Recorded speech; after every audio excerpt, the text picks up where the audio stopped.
see here.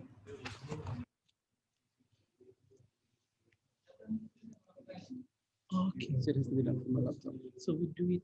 So I do it here. It's okay, you can use mine. Okay. So we can initially, And then you can use this. but then we need like then that one, the other one connects and shows recording. What do you mean? So if you want to capture the conversation, how do we capture the things? Or we gonna use, We can use. and then that one shares. Oh, I get what you mean. Yeah. So Oh, we can do that actually. like share. Then this can just sit on Yeah, there. the device that this one can sit It's there. what they did at the. Yeah. Or I can control it from here. Okay. And then whoever has a device, then we like the device will sign in as one of the participants, and then we'll give them. Are you going to use your laptop through the meeting for 3 hours? 2 hours. Because otherwise, I can just initiate it here and leave it, and you can control it. I'll just leave it. I can leave it with you actually, and then you can work. Yeah, 100%. I knew something was going to happen. What's the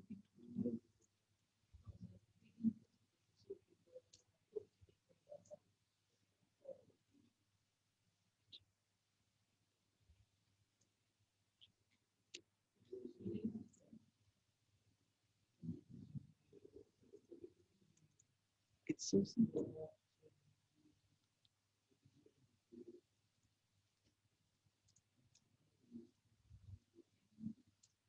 Yeah, man. Just briefly, the next time you do it, it's so simple. Like you just click on there, it signs you in, and you go to where, share on a page you manage, and then just choose it. okay? So So I'll maybe, wait. okay, Yeah. okay. So, thank you for your interest and patience here. Housekeeping rules for the session.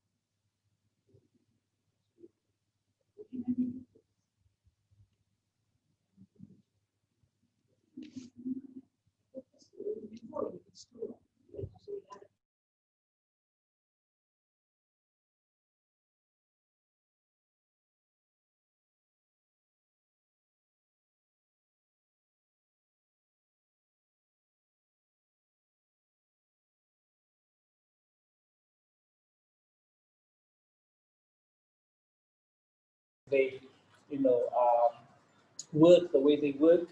And I'm not an expert, but Master Wame, he is an expert on that, and you know, he'll fill us with very enriching information. But a few housekeeping for us. The washroom for ladies and the gentlemen is behind. So you'll have to walk all the way behind the building. We do not have any refreshment except for cover. So I hope you know you drink cover. And feel free to join us on the map. There are some more maps that are coming. So when the maps come, please feel free to join us here. And for those who are not able to, please feel free to use the seats. That is all from our end. And yes, so without any further ado, I give this opportunity to Mr. Wame to join us here, and we'll start with the program this afternoon. Thank you.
Belum nak Mustawan saya untuk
Look,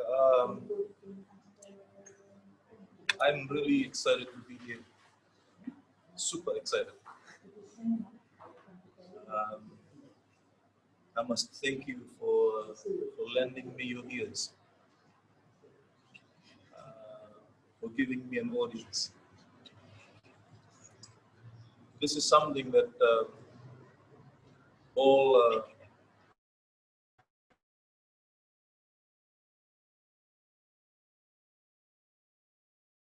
and for me, it's really an honor to be able to address a group of young people. I only met Lani last week, and it's like I've met a whole lot of you.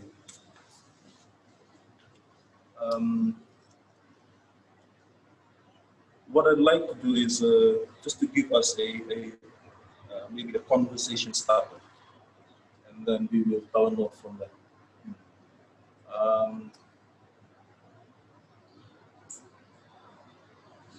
Just a bit about myself. When I took the first cup, you know, when you make me sit here, you are making the stranger chief. You are host, and I am your guest. There's a lot that has been written about the stranger chief phenomenon. It didn't only happen here in Fiji, everywhere. Strangers come in just because they were exotic, just because they were different. The people made them leaders, made them chiefs, made them kings. So that is what is happening here. That is the setup right now. You're my host and I am your guest, and it's an honor to be given this stranger chief position, even if temporarily. I am from Thailand.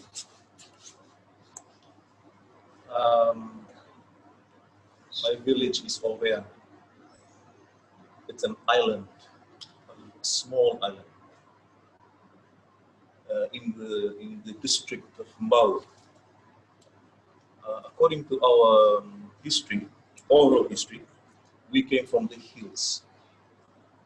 We came from Biria in Itasiri, and now we settled in close to Mbao. I have been on a long journey right now, just looking for myself. Really just looking for myself, because I grew up closer to my mother's people. My mother is from Laut, Tumbo, and Lakema. I spoke the Lauan dialect better. I still speak the Lauan dialect better. If we are going to converse in Fijian, you will see me beginning to speak in Lauan. My dad, he was a medical doctor, so we traveled a lot. And because of that, I was very detached from my father's people. But you know, my mother, being the dominant one, spoke in Lauan to us, but spoke in Bauan to my dad. I don't know how it works for her. I went to Teachers College in 1993. We were the pioneers of what was then the Fiji College of Advanced Education. And then I went to Fiji schools in the islands, to Kandau, to Lau, to Metasiri, Wainimbuka, Tanrona, Nahosa. I went from school to school with my diploma in education. I didn't really think that it was important that I get a degree until I had younger staff coming in with degrees and becoming HODs. Now that pushed me out of the school system. I just had to do something with it.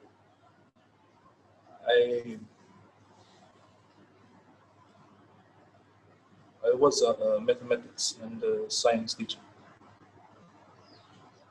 I still remember the day we met, our department met, the maths science department met to, you know, to allocate the teaching loads to the staff that we had that year. And I was given a Form 6 chemistry class, Form 6 chemistry to teach. And when the department's load came from our meeting, came to the principal's desk, and she said, no, Wame cannot teach Form 6 chemistry because he has only a diploma and no degree. You know, you can imagine how hurtful that was. I told my wife, Wame is going to get a degree. I don't know in what field, but I need to get a degree. So only 2 kids, then we have 4 now. We moved to Suva. And I had to force my mother-in-law to feed us because I was going to resign from teaching. The Ministry of Education would not give me a scholarship, would not give me even leave without pay. So I had to resign. There was a lot of seeking. I was seeking a lot. I was trying to understand myself. I was trying to understand the ground that I stand on. I was trying to understand the skies that I look to and hope in. That seeking took me away from the natural sciences. And I found myself doing history and geography. A daring move for someone who I'm really happy to see Wise here. Daring move to make. Can I just invite Wise to sit with us? Because he takes cover.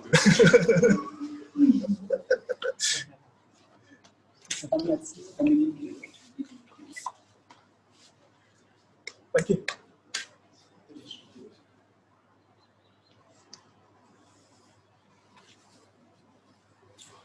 When I first came to the UST, he was one of those who had been there in that department for some years when I joined them. And then he's left us. And you, Ministry of Education, it's really nice to have him.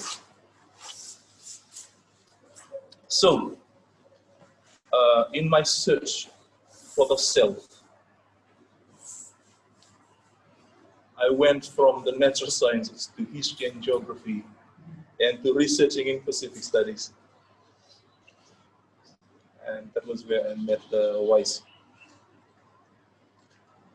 When I took the first cup, I recall the day I told my wife that we were not going to go to this Pentecostal church that we went to anymore.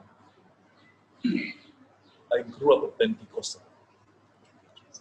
And in my research, because I work with grassroots, because I work with the ordinary, I had to share this with them. And after a while, I realized that I was becoming an outcast in my church. My kids, they were not very happy when I told them, we're no longer going to go to this Pentecostal church, we're going to become Methodists. I had to make this very daring move because I know that if this is how I get to my people, this is what I'm going to drink.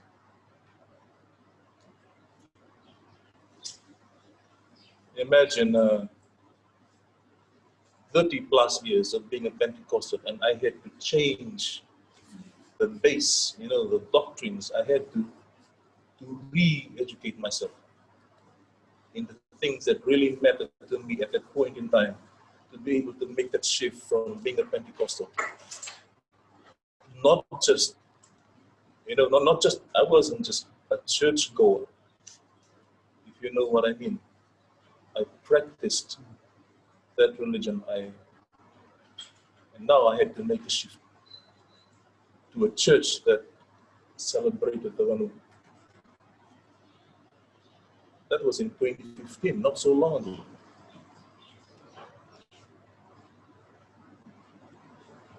So now, for me, Mbana has a very special place in my heart.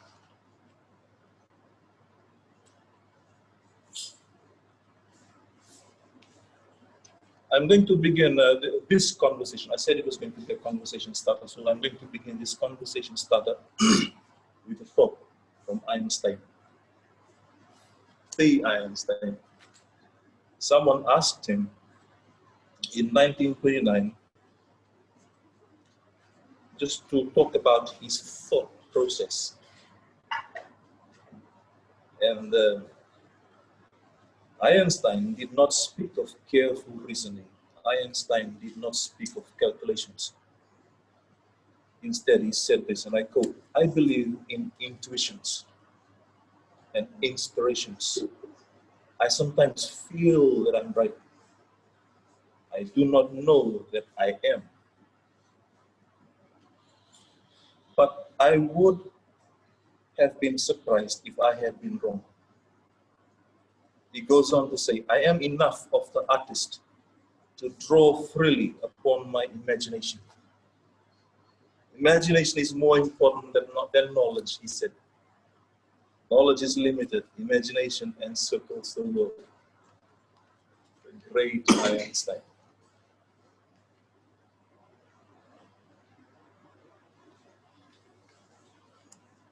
Imagination is powerful. Never ever let anyone stop you from imagining what they call unimaginable.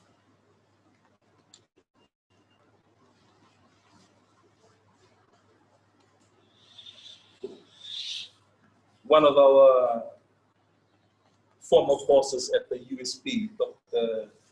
David Gigel, he says, philosophy predates literacy. Think about it. Even before we started writing and reading, philosophy was there. Okay, so when I came into USP, I realized that philosophy was really the place for me. But philosophy was not yet a taught course at the USP. So I had to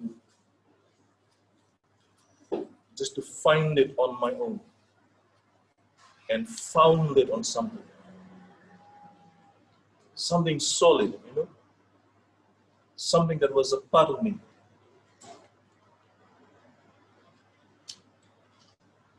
I searched deep with very little supervision, because the USP, you know, in this field that I research in, USP is very young.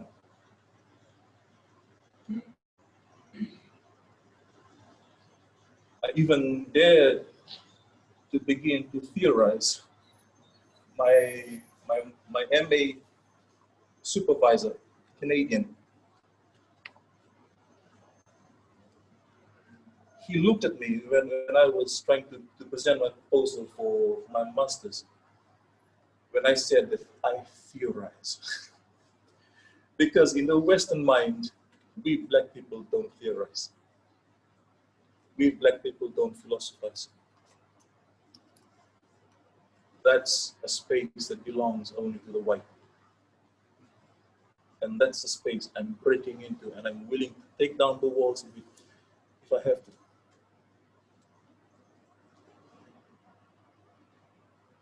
That is the wall that is making it so hard for us, colored peoples, even to be recognized as theorists, as philosophers. I read about the fathers of philosophy. I don't know why they call the fathers of philosophy. You've heard of them: Socrates, Plato, Aristotle. But they lived only 400 years or 450 years or something like that before the birth of Christ. They were philosophizing when our ancestors were crisscrossing the Pacific Ocean. You know, you come from a tradition. I don't know what to say right now. Don't lose it, keep it. Rich, deep traditions. The Pacific was people around 3,000, about 3,000, 3,500 years ago. Some even suggest 4,000 years ago. We're looking at 2000 BC, 1,500 BC. That's a long time. That's a very, very rich, very, very deep tradition. And we are not going to lose it. And I thank God for the environment. It is one thing that is keeping us rooted. I know that people in the Pentecostal movement, if you hear, I know you hear because you're meant to be here. But if people listening in, they hear me say this, it will make their hair stand, you know. Right now, the Pentecostal movement in Fiji is strongly coming against the use of N1. We can just keep this flowing, yeah?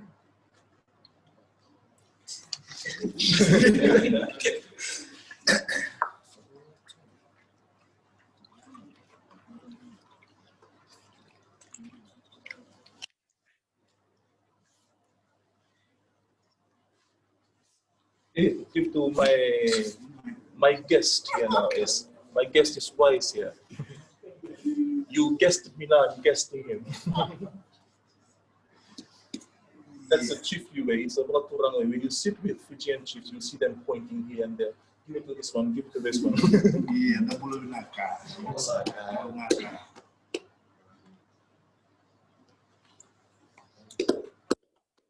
And because I am the one making him chief now, I will run there, I will drink after him.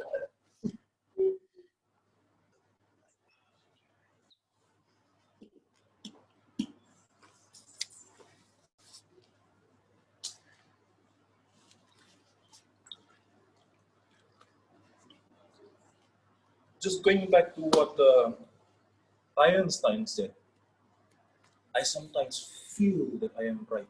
He did not say I sometimes think that I am right.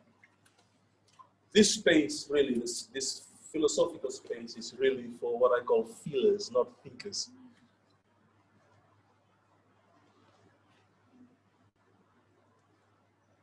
And also, Einstein said, imagination is more important than knowledge. You know, in the Fijian tradition, in the Fijian worldview, what is more important is Mimbi. Where do you find what is Mimbi? Up there? Mimbi is like heavy, dense. In the Fijian tradition, what is Mimbi is found in the ground. It's buried. You don't see it. It's like that which you anchor in. When we converse in the Fijian language, we want to say something is important. We say it is Mimbi. It is really, really, really, really heavy. It is what I anchor in, but I can't even see it, you know, because it's laying low. I know in the Western mind, maybe the important will be placed up here. Huh? Number 1, number 2, number 3, down. Okay.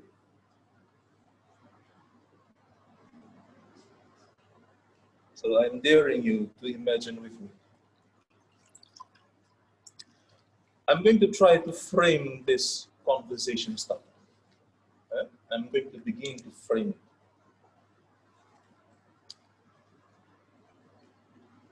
I will begin by saying that colonialism, whatever colonialism is, or was, or still is, colonialism marginalizes. Now I'm using the word marginalize here. Colonialism marginalizes native thought. Okay? When I say native thought, I also mean even Indian thought. You know, from the scriptures, or or Chinese, or all that for me is native, because it's really the colonizers came really from Europe and colonized most of the colonized world. And so when I'm saying native thought, I'm not just meaning native Fijian, the native Samoan, native Kiribati, native American. Okay? Yeah. Colonialism marginalizes native thought. Still so today. But I'm trying to say that the margin is not so bad, because the margin is what frames what's in the inside. Yeah? Okay? Without the margin, if you're an artist, you know, even artists' margin is important to them. They work. I'm not really an artist, just listening to their conversations, I get that the margin kind of throws out what's inside. The frame kind of throws out the framed work, something like that. So the margin is not so bad.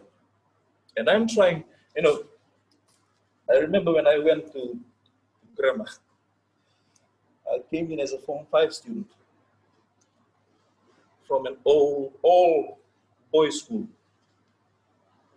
Oh, it was tough just to get me talking, because I was okay with writing, but talking, no. Particularly if it's the girls, because they want to come and talk to you in English. English is not me.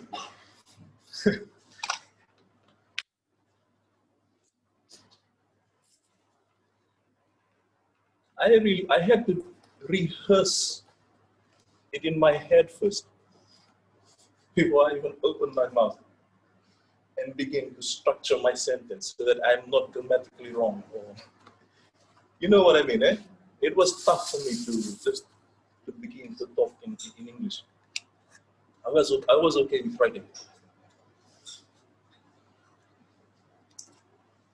And now, in my work, the work that I do now, I'm doing exactly that.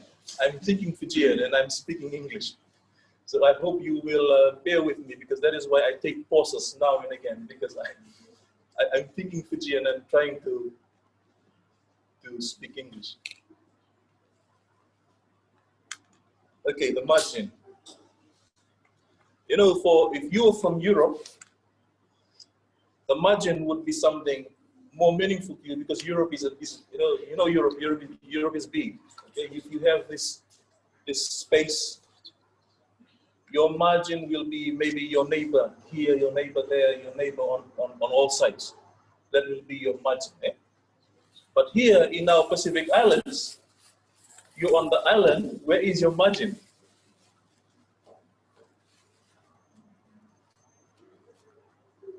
Yes? Anyone?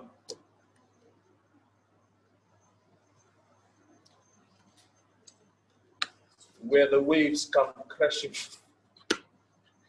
That's where your margin begins. Okay? So, we island people, if we have to put something in the margin, it means putting it in the lagoon. I'm just giving you a, what do you call that? A metaphor or analogy? Right? That would be our margin. So I really believe that the colonizers did not put those things in the lagoon. I'm convinced that our forefathers did it themselves. Because, you know, the colonizer came with all his goodies. They found it good, okay, so they had to remove some of the things here. When we put them, let's put them in the lagoon. I'm using metaphors here. Okay. They're not literally there. And I like to think that there are even lagoons around our hearts that we have, you know, we've moved stuff there. Right? I was listening to a researcher from the hills. He comes from a village called Tonia. And I asked him, what does Tonia mean? What does Tonia mean to you? Or why do you call your village Tonia? And he said, because we were the Mbati, we were the warriors. And when we became Christianized, we had to Tonia or dip our weapons in the river. I thought that was interesting. Why didn't they burn them? But they Tonia there, they just, you know, left it there. Now I'm using imagination here. I'm trying to, I think they left it there because they knew that they were going to need it again someday. If you're following me, okay, so what we put in the margin, we put it there because we know one day we will need it back.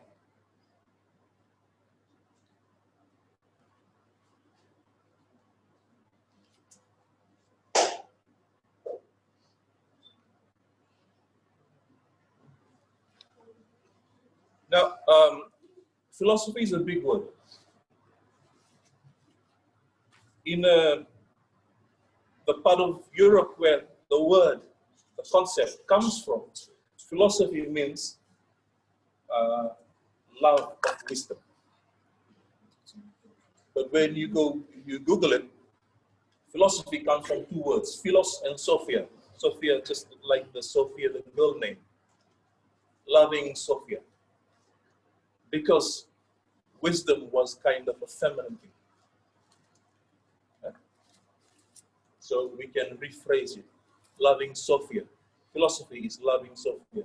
Philosophy is loving the woman. Philosophy is loving wisdom.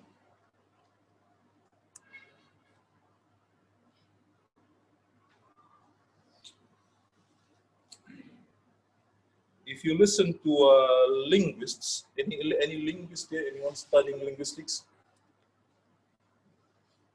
they have this phenomenon that they call, if I recall correctly, what's it? nominalization or if anyone can Google this up, because I'm not really from that field, but I read about it, that they say that what is noun today, what is a noun today, a name today, before was a verb, was a doing, was an action word. It became a name over time.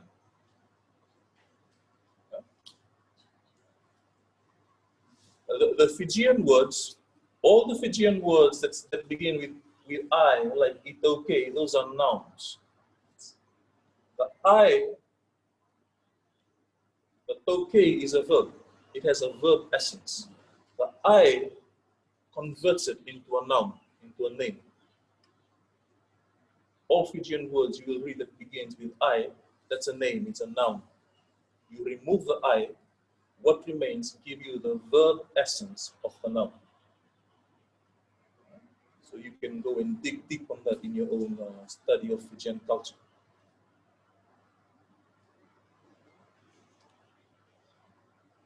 So before, philosophy was loving wisdom. Loving is action. Doing. Over time, loving wisdom became love of wisdom. Okay?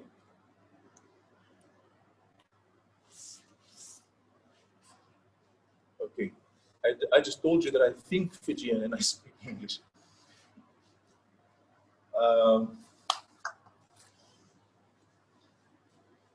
A Fijian equivalent for me,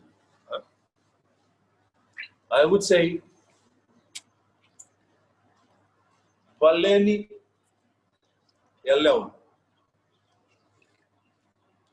Okay. In Laos, Valeni is a word. When you Valeni something or when you Valena someone, it means you bring him or her into your valley, into your house, into your space. Okay? That for me is basically loving. Because the inside of a house is called a loma. And loma is very, very connected to the word loloma, which is a love. When you love something or you love someone, you bring that inside. Okay? So, philosopher, loving Sophia, for me, from my standpoint, Valeni Alewa. Why Alewa? Because Sophia is a feminine, has a feminine nature. Or wisdom, Sophia, a metaphor.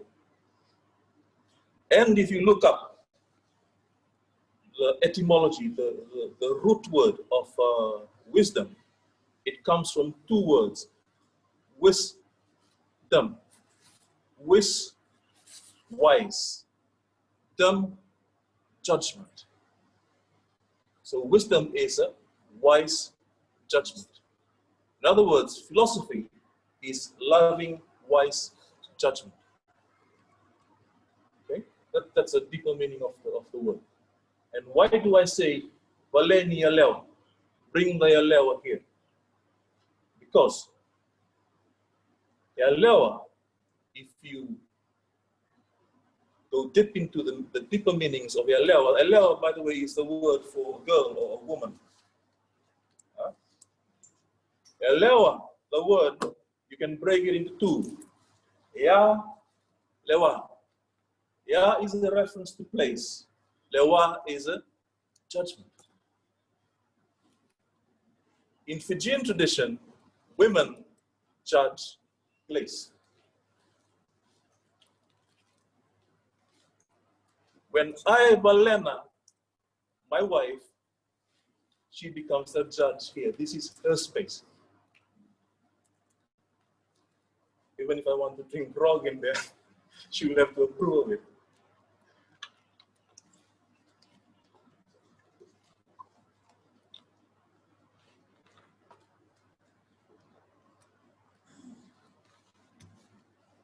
Okay. Last Saturday, with the four who were here, I told them that the Vanua is feminine. Some have been asking me, what does Vanua mean? I said, okay. I've told them, okay, according to the dictionary, dictionary definition is limited. It does not allow you to imagine. Okay? According to the dictionary, Vanua is land, Vanua is people, Vanua is culture, and that's about it. But if you allow yourself to imagine things, you'll begin to see growth. Vanua is feminine. How do I know? Because in Fijian tradition, particularly in the ceremonial, when people begin to present and receive, they will first acknowledge the Vanua before they acknowledge the Turang. They will say, "Oba Turang sa kina Vanua di kumbuna, wana univalu nakikam." Never ever in the ceremonial language will they place the Turang before the Vanua. Why? Because the Vanua was here first. Turang, or chiefs or leaders, just spring out of the Vanua, and they return to the Vanua. I hope you're following me. And when I say Vanua is feminine, I'm sure our Indo-Fijian brothers and sisters here, Fijians now, of Indian descent, you can relate to this, because that was actually the first time I heard about Mother Earth from my interaction with my Indian friends in school. We did not call it Mother Earth in the Fijian tradition. Maybe we used to, but I grew up. I don't recall growing up and being told that Earth was a mother. But from my study of the ceremonial, we were talking about, Lani and I were talking about one of Dr. Acelerahu's works, where he writes, if you want to know the Fijian worldview, or the way Fijians, meaning because he was writing at that time, if you want to know the Fijian worldview, study their ceremonies. And that was where I began my master's journey. When I studied the ceremonies, I realized that the Vanua came first all the time, then the Turang, when they are presenting and receiving. Okay?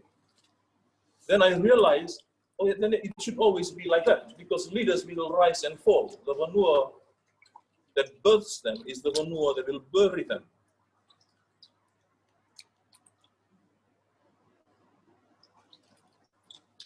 Okay, now, philosophia, loving Sophia, Valeni Yalewa. One level down, because I'm saying down because down is BMBA. Okay, not going up, I'm going down. I'm going deeper now. One level down, Valeni Vanua, meaning put Vanua inside. And that's an action. That's an action. It's a doing word. Valeni Vanua. Put Vanua in the house. And Valeni Vanua, the action or the verb over time becomes Valeni Vanua, the house of a Vanua. Because when I Valena my wife, over time that house will become known as my wife's house. You following me? Okay. So I would like to invite us to the Valeni Vanua. You are in the Valeni Vanua. I was going to say Taki.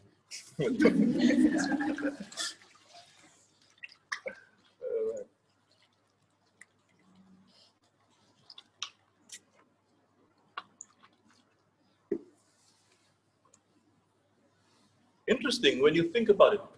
Wisdom, wise judgment, has a feminine nature. And Yaleo, the word Yaleo actually is saying place, because Ya is a reference to place, Lewa is judgment.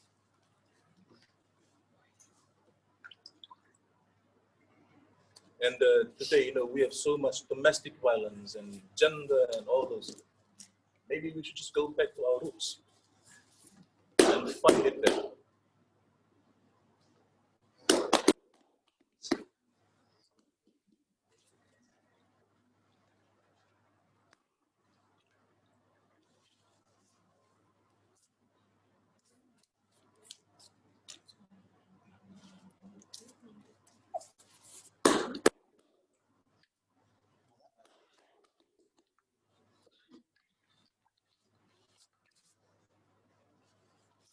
when Langi called, no, we just chatting, and he said, when we left here last week, he said, 2 weeks time, then we have the next one.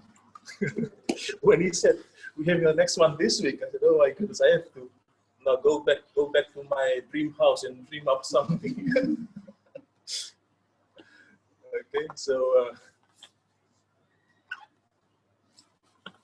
I tried to think of a topic or something. One thing came to mind: replacing philosophy. Replacing philosophy in space. I hope you will get what I hope to say in that topic. Replacing philosophy in space. For a long time, philosophy has been placed somewhere else, not in space. I am daring myself to think that it has been placed somewhere called time. I don't know if I'm right or wrong, but that's me imagining things. Okay? Before, excuse me, philosophy belonged to space. And then something happened. It got transferred to time. In research, we like to say that space and time, they are the same thing. Or they're the same in different ways, or they are different in the same way. There are different ways of thinking around the concept of space and time. But with regards to philosophy, I like to think that way. I will try to explain. Philosophy was originally, it belonged to space. This is space. Okay? Did not belong to time. But philosophy got placed, or displaced rather, and is now not in space, it is now in time.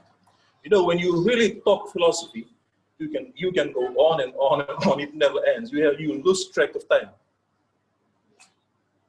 When that begins to happen, you know you are going into the philosophical realm, where you lose track of time.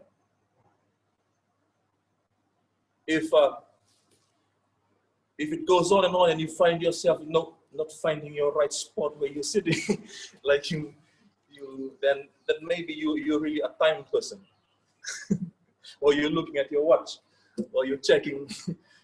Okay, but of course, you know, time is inevitable. What I'm saying is, when you come into that philosophical space, sometimes it can feel like forever. So, replacing philosophy in space. And for me, my own definition, I think space is feminine and I think time is masculine. You can prove me wrong anytime. You're welcome to prove me wrong anytime. That is just my mind imagining things. Space is feminine, time is masculine. We cannot really go without the other. Eh? We all know that. We need both the masculine and the feminine together.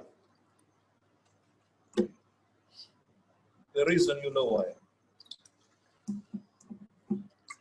So, when I step into the philosophical space, I forget time. Right?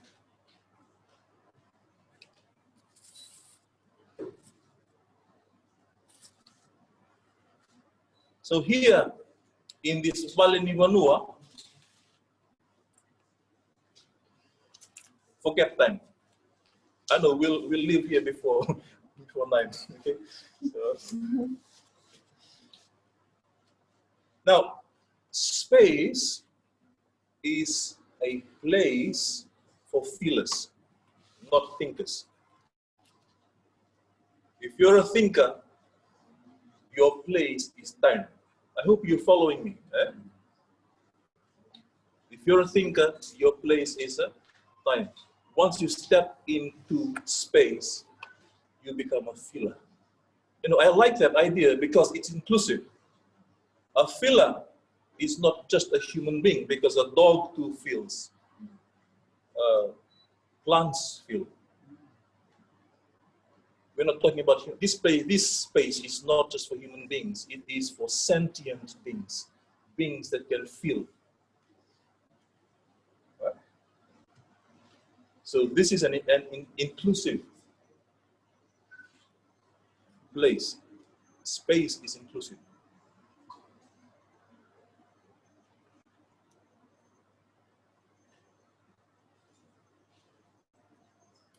All right, this is just conversation starter. I'd like us to really tell more after this. And you can ask me whatever, ask us whatever. Now I have, okay. You know, when a woman is married off to a home, it is not done today. But in the past, if you're man enough, you have to have a house, a valley, to bring your woman into. If I don't have a valley, I do not qualify to bring a girl home. Okay? And any guy should know, he's loving girl, this house is going to belong to girl one day. The other day, I was grogging somewhere with friends. I came home knocking. My wife didn't want to open the door. I had to find a place to sleep. It's her place now. And she has good reasons for not opening the door.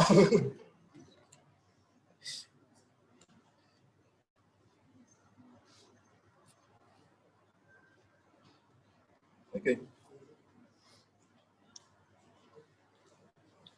For any Fijian girl, I have 3 daughters. My eldest is a boy, my 3 daughters. I tell them, my girls, my kids, by the way, they are homeschooled. I tell my girls, you know what, you will have to learn how to weave a mat. Because according to Fijian tradition, you know, a valley that has a lewa in it, that's married to that valley, if you come there, there's no mat. It reflects poorly on the girl. Okay?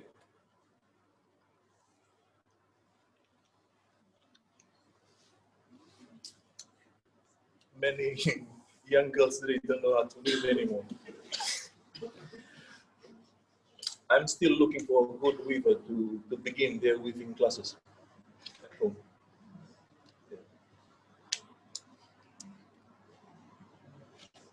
Okay.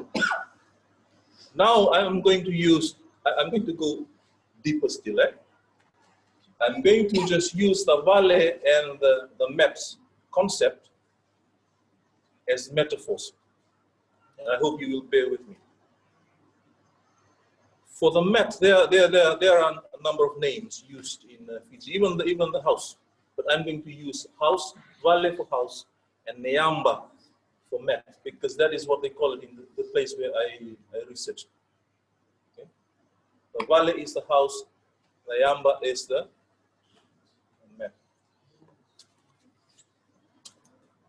In the Fijian, the structure that the I-Taukei ministry now uses when re-educating native Fijians, when they talk about the Vanua structure, they say that there are seven, you can say departments. The Turanga is one department, and there is the Mbete. Let me put the Mbete here. Turanga is the chief, the Mbete is the priest. The Sauturanga is what we normally call the chief maker. They're kind of placed, I looked at one of their charts, they're placed as in the same, I don't know what they are trying to say. They're equal in rank. So the chief, the Mbete priest, and the chief maker. And directly below the chief, they place the Matani Vanua, or the herald, the diplomat, the envoy, the speaker, the spokesperson, the go-between the people and the chief. And this Matani Vanua is also linked to the Sauturanga, to the chief maker, according to their chart. I'm not going to say that it's a wrong representation of Vanua structure. And then the Matani Vanua is in charge of 3 other, or maybe not in charge, but is connected to 3 other departments. The Mbati, these are the warriors, and the Ngonendau, the fisher folks, and the Mateisau. Mateisau are the experts. They are the architects. I like to call them architects because, you know, when you look up the meaning of the word, when you look up the etymology of the word architect, it means chief builder. And the word Mateisau itself means builder chief. Matai, the Matai is the builder. A Sau is kind of a chief. I don't know why these parallels are there. Sometimes I'm beginning to think that we actually didn't have this, and they were given to us by our colonizers, by the colonizers. When I started, I'm looking at these parallels, I say, this is insane. You know, wisdom, ya, leo, feminine. Matai, Sau, builder, chief, architect. I thought, hey, did we really have something that we can, you know, really call ours, our tradition? Then I, you know, reading deeper into literature, I realized that these developments emerged elsewhere. Like they were parallel. They emerged. Like writing emerged here and here and here and here, because the whole human race was developing together, even though they, you know, they had differentiated into different branches. They developed writing about the same time. Right? Okay. So one of the areas of philosophy is epistemology. Epistemology is about the way of knowing or the way of being. Okay? That is the field, the subfield of philosophy that I am interested in. The way of knowing or the way of being. When I study the Vanua, okay, the Vanua has these 7 departments. The chief, Turanga, the Mbete is the priest, so Turanga is the chief maker. And there is the Matani Vanua who goes between the Vanua, the people, and the chief. And there are the Batsi, the warriors who fight in times of war. There are the fisher folks who are really in charge of the lagoons and everything in there. And there are the Mateisau, who are the experts in plants, anything in plants.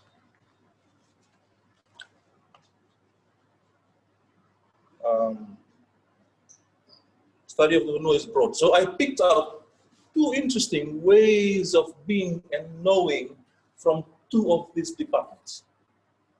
Way of knowing and being of the Mateisau, and the way of knowing and being of the Bete, priest. You can study just the way of being and knowing of the Turanga, or the way of knowing and being of the Matani Vanua, just that. That can even be your PhD. I'm suggesting PhD topics here. Okay, so the Mateisau, or the chief builder. I learned that the Mateisau, or the chief builder, is interested in 4 things, and I gained this from the word vale. Vale is house, of course, but vale we break down. Vale, va is a 4, and le is an argument or point that you're trying to put across. When we make it a noun, it becomes ile. Yeah? Na ile da bangoryo somebody be ko to my line. Yeah? What point are you trying to make? you're trying to pull us in this direction. Okay? Vale, 4 arguments. And I like to call it the 4 logics. The 4 logics that any Mates house should know is any house should have ayahu, a foundation. Can't be hanging up there. Secondly, if it has ayahu, if it's standing on ground, on something, it must have a roof over it, a ndoka, because with no roof, it's still not a value. Right? In Fijian thought, in Fijian tradition, everything goes in pairs. There is a saying, I think from Hokat. Hokat's writing. He was an anthropologist who came to Fiji around 1900s. He wrote his observations. He wrote something interesting. He said that to Laun people, they say all things go in pairs. If not, the sharks will bite. I thought that was interesting. My daughter is having this eye infection. I told her, okay, you know what? We're going to find mango leaves, one traditional. And she asked me, Dad, why do you have to pare the leaves? I said, well, I have to. I can't really go into the philosophical, behind it. It's just the way things are done. We pair things. We pair them. I can't use just 3 leaves. I have to use 4 or 6 or 8. Okay. And you see this in ceremonies. You see this in Yankana drinking, even if it's informal. The chief drinks, someone must drink after the chief. Okay? That's a pair.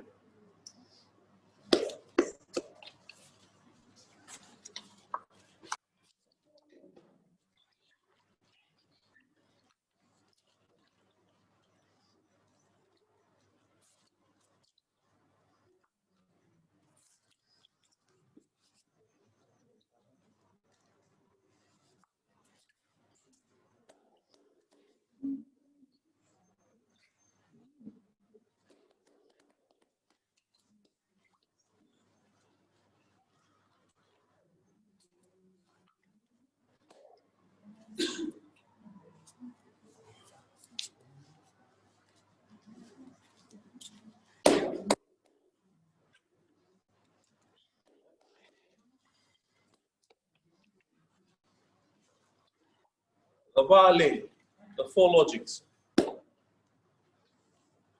4 points, the 4 arguments. Any chief builder must know the house has to stand on solid ground. The house must have a roof over it. Doka. The word doka for us means something that is praiseworthy. Okay? It's high culture, high language. Our chiefs, they have words reserved for them. We don't just use the ordinary words that we use when we, conversing with friends. When you are engaging a chief, there is proper way of saying things. So that's some doka. It's high language, high culture.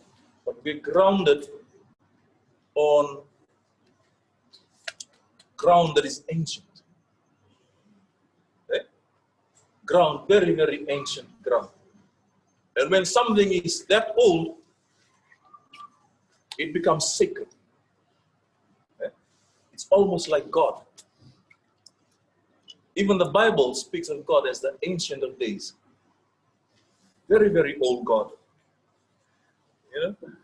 So the Yabu is very, very old, very, very ancient. It's almost like God.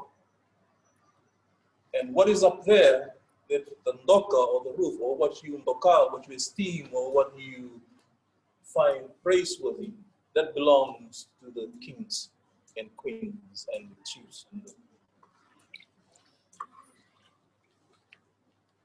All right, the 4 logics of a chief builder. Once you have the yabu, once you have the roof, that automatically creates 2 spaces, the loma, or the inside, and the sau, which is the outside. Right? What I love, I bring loma. I bring into loma. What I don't love, I put it outside in my soul. But don't take don't loving as a negative thing, eh? Because in Fijian tradition, the word sao means answers. Eh? The answer to a question is a sao. The word sao means power, right? So what I am putting outside, even though it may look like that I'm not loving it, I know this is where my power derives from. You know, something like that, that idea of the truth is out there. Eh? Something like that. The truth is not here. The truth is out there. You will find the truth when you live here. I am not telling you the truth. It's a surface.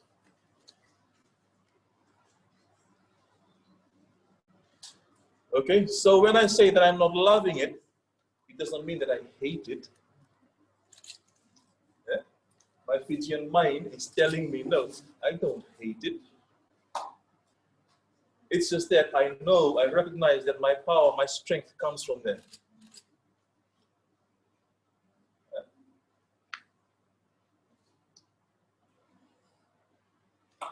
So, we talk about being inclusive, being exclusive and all that, and we think that if you are left outside, that's bad. No, you're left outside because those inside know that their strength comes from you. Okay? So those are the four logics of the chief builder. I must have a strong foundation. I must have a high roof. And I must also, that will create the loma and the sao.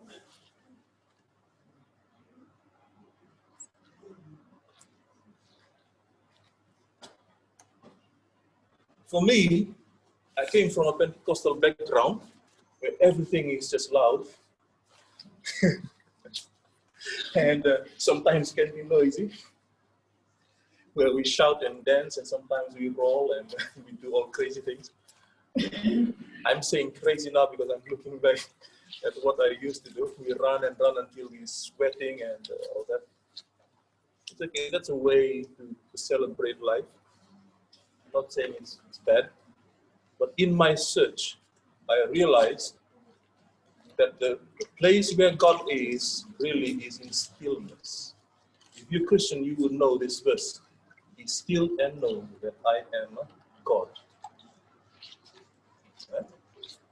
The place where God is, I shouldn't be talking about God here, but I think I'm going theological. The place where God is, for me, is the place where I can no longer say anything. I'm totally just speechless. Right? Not even a smart prayer is good enough. Before, different. Before, the me before, different. I have to shout, I have to do all sorts of things. Okay. So, Rayabu is a place of silence. Professor Una Mombamba speaks of silence as a way of knowing. The high roof speaks of high culture, high language that you give to the chief because you think that they deserve it. And that will create the loma space for loving and the sao space for not loving. I'm not saying hating. Well, you following me? Eh? You know that is where the truth is. You know where that is where your power comes from. All right, and then I try to think of the priest. What might be the way of being and knowing of a priest? I learned something very similar to the way of being of a chief builder.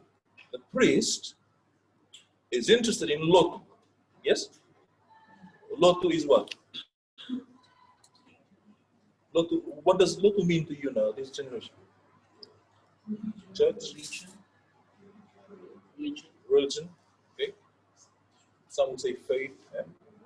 But the word lotu means row to. Do you know what row is? Row is when when a bird lands, it is row.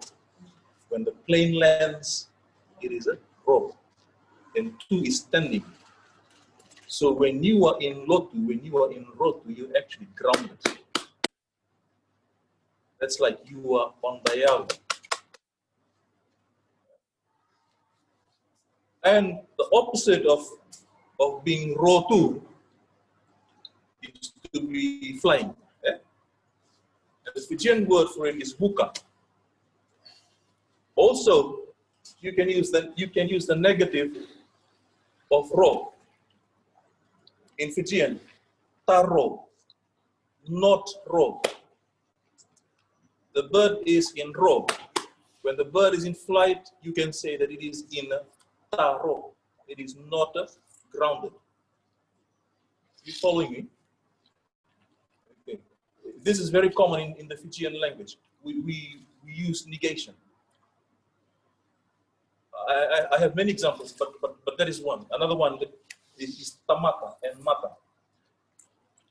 Wise here is a mata. He's an I. He's the representative of a people. You see only one person here, but there are thousands behind him. Okay? I am a mata too. And when you negate mata, then I become a tamata. I stand alone. Okay? He becomes an individual, a tamat. He stands alone. And we are both. We stand alone as individuals and we still are mata. We represent the whole lot of them forebears who made it possible for me to come into this generation now.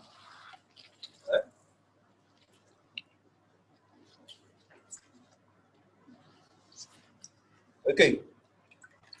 So when you're in lotu, you're in silence, because lotu means the same thing too as tikolo. Now bear with me. To be two or to be present is to be tiko. These two are equivalent. Okay?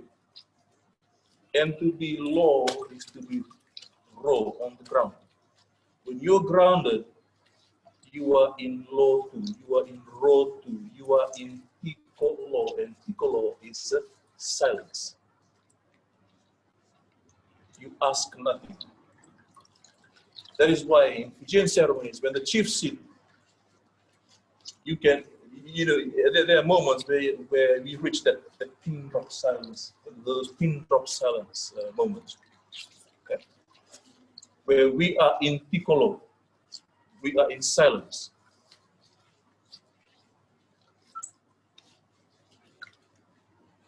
And after the presentation, this is always the question and answer time. That is when people begin to talk. And I just said, if you are in ro, the opposite of that would be taro. And taro, what does it mean? Question. Okay? You know, when a bird takes to flight, it is questioning things. It is asking, it is seeking, it is looking. When it is satisfied, it finds place to grow. Okay? What I learned about the way of being and knowing of the priest is that they know how to row, how and when to row, and they know too how and when to be flying spiritually. And like birds, I call their way of being and knowing bird intel. Like birds, they know how, when and how to fly together. Flock. They know to when and how to fly alone. They know to when and how to low two alone, or low two or row two together. For me, the way of being of a priest, I call bird intel. Because it helps me, because I know birds birth to behavior. So, and the way of being and knowing of a chief builder, I basically call it four logics. The four logics. All right. Okay. I'm bringing this to a close for now. For this conversation started. It's been long, eh? Okay.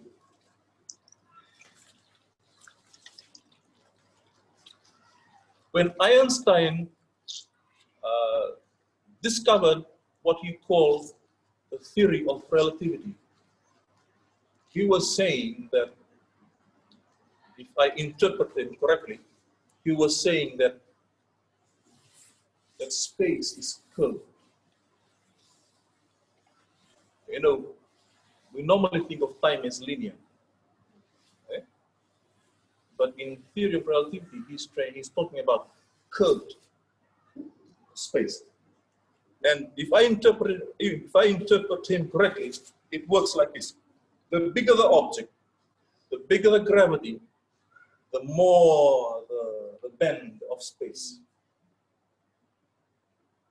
Yeah? It's to do with gravitation. The bigger object, the bigger the gravity, the more space bends. No, you see this in movies like the Doctor Strange and them. I like watching movies like that because they're kind of just talking about the theory of relativity, where there is not just one dimension. Flesh, running so fast that it goes into another dimension. Time travel and things like that. Same principle. Same principle. Now, the scientist in the house would know better. I'm not really the scientist person. Okay, so when we are here in this space, what we are going to do is we're going to bend space. Okay, you with me? The question is, how do I bend space? We're going to generate, you know how Dr. Strange and them work? How they do this, then they open up a portal or something. I don't know, what do they call it? Portal? And then bam, you step into a different dimension. Something like that.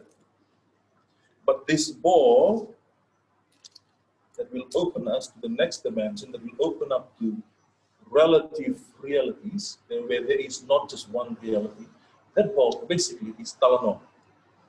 If we can grow the mass of Tylenol big enough, people here will begin to imagine things.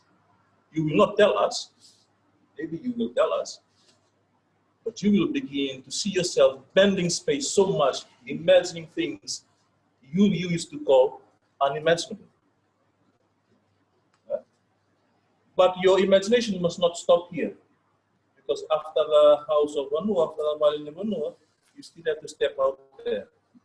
Let your imaginations be revealed in what work you do out there, whether you're an activist or whatever. If you work for the government or you work for the university, let it be shown there outside. When you come here, allow your idea of space just to bend in the Tylenol. When you go back there, that's not the place to Tylenol. Because if you Tylenol there, work will not be done. Eh? When you go back there, you know how Dr. Strange and them work, eh? Or just keep it somewhere, tucked away somewhere, your Tylenol, that's a place to work. And your work should reveal the depth that you've reached, the heights that you've reached in here. When I watch my world and I see that it lacks depth, I don't want to draw from it. The challenge for me right now is to create a world, a sound that is good enough to make me think that it's worthy pulling from it, extracting from it. Right now, I look at my world, I see drugs, I see violence, I see exploitation. That's not a world I want to draw from. But how do I change that world? I must allow myself to go between these two spaces. Sorry, not these two spaces, these two places. to be in space and to leave space and to be in time. And occasionally just come out of time and be in space again where you lose track of time.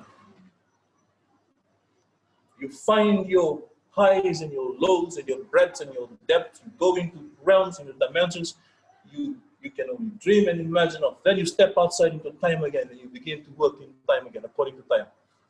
I believe if we do that, if we just learn how to do that, the world will be a different place. And I'm here to suggest that the reason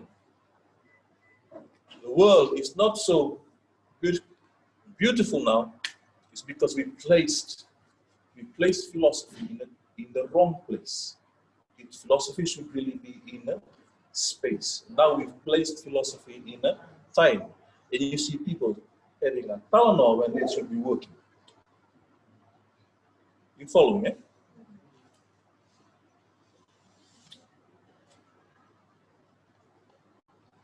Yes. So I think I'll end it there. And now we're going to try and build up that mess big enough to start bending space and start taking you to places that you've never thought of mentioning before. Can we have another pattern?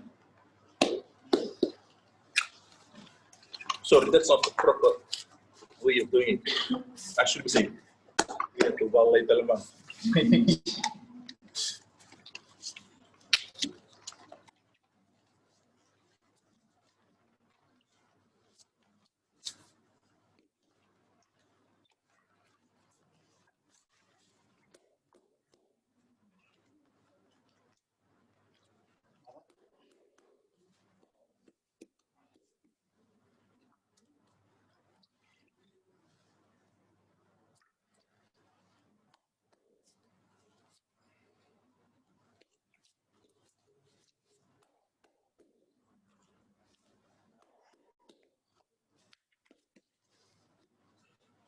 Okay, I missed something. Let me just go there for now.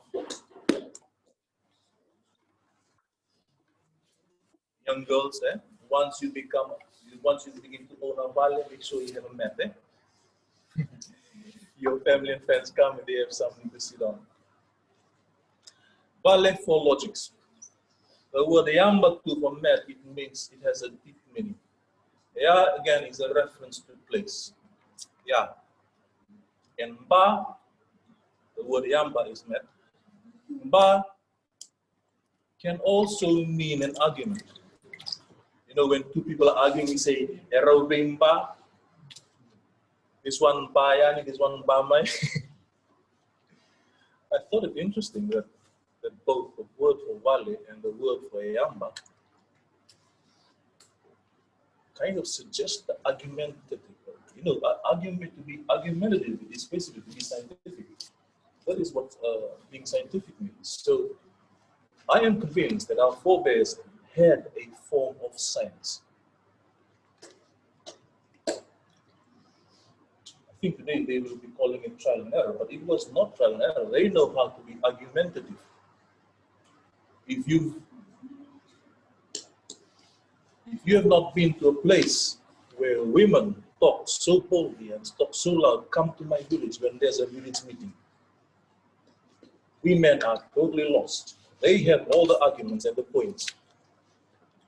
And when feminist movements begin to point out that in Fijian tradition, women are marginalized, I say, hey, no, this is not. They have a voice. Maybe in some villages, maybe in some spaces, they've been made silent. Oh, our women. My village, women. I understand now, they are the judges. They are leo. They judge, yeah. The right and wrong of or place is in their hands. If they judge wrong, collapse.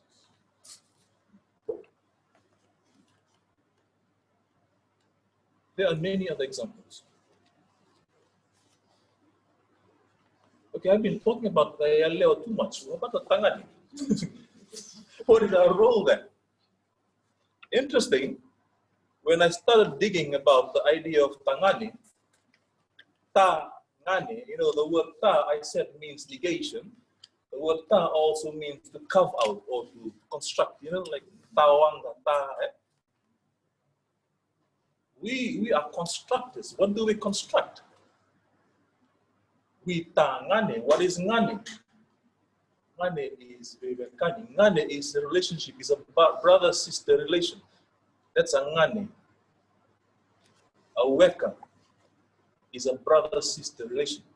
If I say that Wise and I sometimes on Facebook, he would call me weka. So he is not saying that I'm his sister or he is my sister. What he's saying is that somewhere back there, we came from a brother-sister. Okay? We are Vivekan. Vivekan is very important to the native Fijian. We cannot really track. You know, it's so ancient that we don't know who comes from who, that we just say, okay, we are Vivekan, meaning we all come from a set of brothers and sisters. Okay? So that is what Tangane does. Tangane, all the men here, your role is to Tangane, or to create brothers and sisters. And you know what?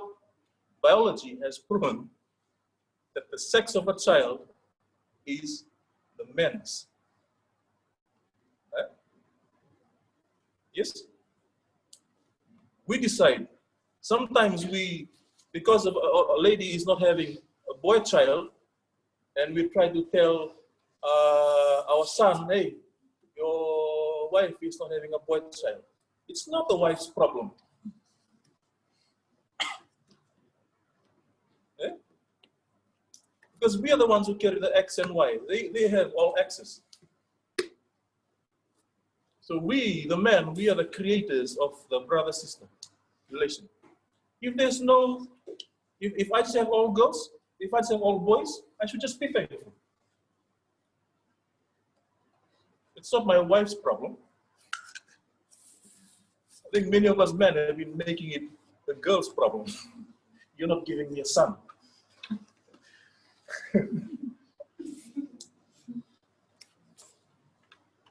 I think I'll stop there, like. So, thank you. We have a couple of questions, a couple of questions that has come from our online participants. Yes, yes. It can be direct to any one of us. So one of the questions is from Matthew Budango, and he says, very interesting. I have a question. In the context of the Vanua as a structure, who are the customs maker? Which of the 7 domains would you fit them in? And when and where, who are they today? Given that the Fijian customs are codified and defined with specific details, which is in contrast to other Pacific cultures, we are very minute with our details, especially those that deals with manners and etiquette. So his question is basically which of the 7 domains, the Turanga, the South Turanga, the Mbete, which of the 7 domains were the custom makers? And where are they today, and who are they? All right. To answer, we all are. We all are the customers. Imagine we drift, me and my wife and my kids. Yeah? We end up on an island. When we're there, it's only the 6 of us. Over there, we will reorder things. Okay, son, you will be the mbati because you're the boy. Yeah? The girl, you're the smart one. I think you'll make a good representative of me, so you will be the matani one. And you, because I have 3 daughters, this girl here will be very good with your hands. I think I will make you, it depends. But the Vanua structure, because we've been made to believe that it's fixed. That is what colonizers came into. It was never fixed.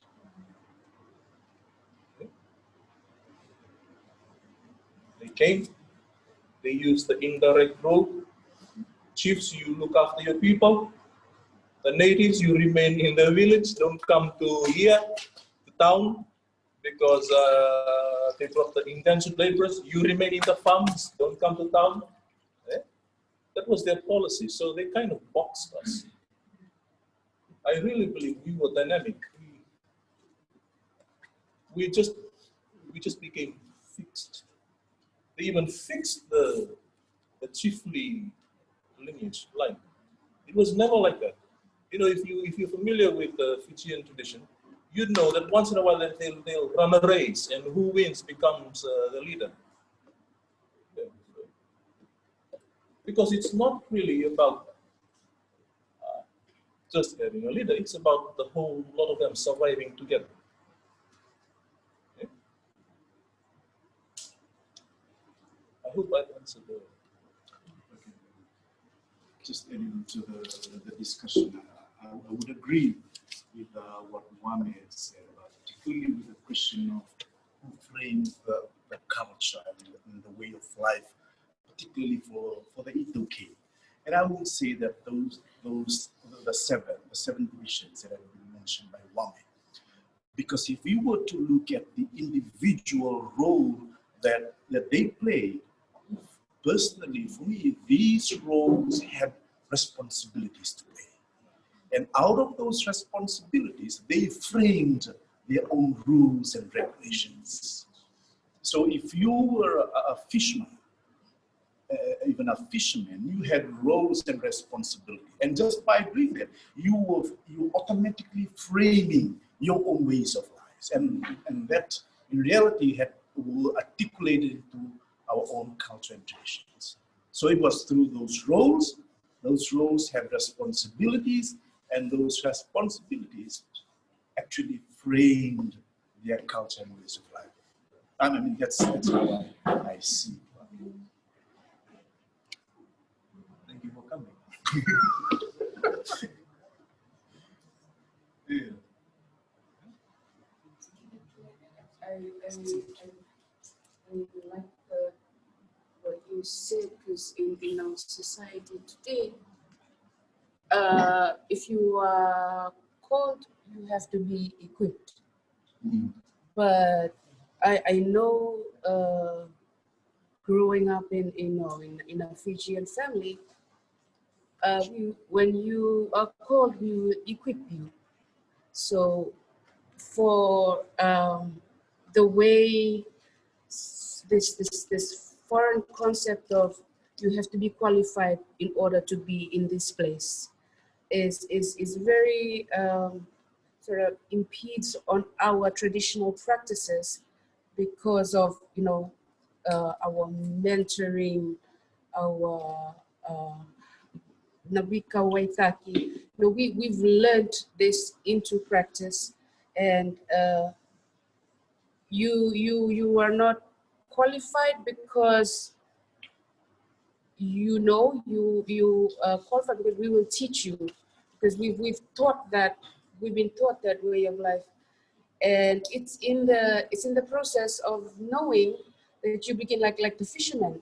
When they go out, they will know when the tides come in, when the tides come out, they will know the seasons. And so they've already set out, okay, this is the time we do fishing, this is the time, this is the season, we fish this kind of fish, and we tend to lose, we've lost, that way of learning.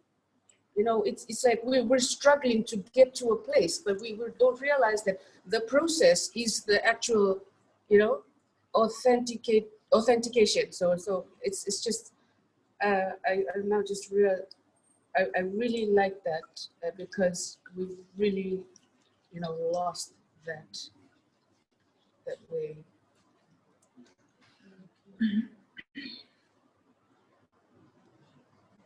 Just to get to we really all are. fisher folks. We are all warriors. We are all chiefs. We are all spokespeople. I am my father's clan. Eh? My father's clan. It's Matani Vanua. We are the spokespeople of our Yahusa. But if I go to another place, I go alone. Eh? Okay. I will present my siu. That's my turf or something. Eh? My thing. After I present my siu, after it is received, normally they will then ask me to come sit here.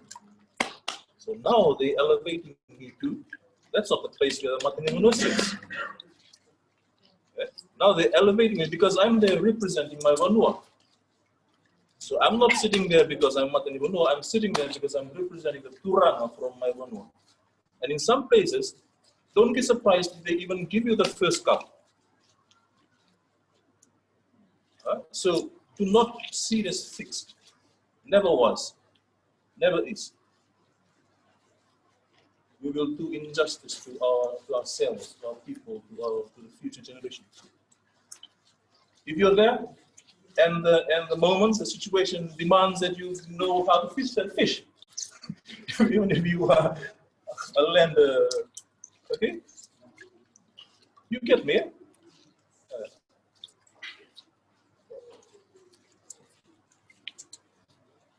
I'm still trying to learn to fish.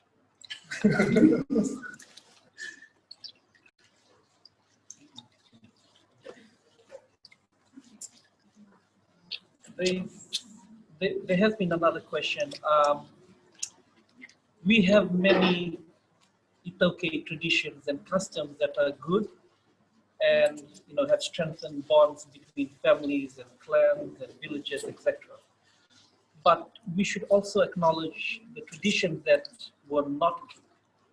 Is it right to say that we put away South, the traditions we did not like because of colonization? When we became colonized, the colonizer did not come empty-handed. Eh? Colonizer came with a baggage, and we only have so much space and place. Things will have to be displaced, laid aside. Eh? Some writers have even dared to say that the missionaries demonized some of our practices. And if that was true, then if they came, they brought religion, the new religion, and we became convinced and we want to join, and then they say that this practice is demonic. What choice do I have if I'm a strict follower of the new tradition, but take this outside? But why don't I burn it? That was a question I asked from the beginning. Eh? Because I might have to go back there and get it back in.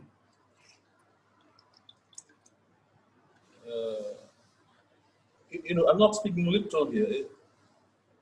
You can make sense of it in your own way. Like in my heart, there is also a Loma and a South there. There are things that are in the South. I leave it there. I may need it someday. Some of the things that we left in the South, they've sunken down to the deeper levels. Scientists call it many things. One that I follow calls it the cognitive unconscious. Some call it the subconscious. Some, it's sub to the level of awareness, but they remain there. According to a theory that I follow, only 5% of your thought is conscious, meaning 95% remains unconscious. And according to that philosopher theorist, you can access the cognitive unconscious. And he suggests that the way to do it is philosophy and to ask philosophical questions. Because when you ask philosophical questions, it forces you to dig deep. And when you dig deep, what comes out are in metaphors. I have been using lots of metaphors to make sense of what I was digging deep into. They will not be literal. So they will surface as metaphors.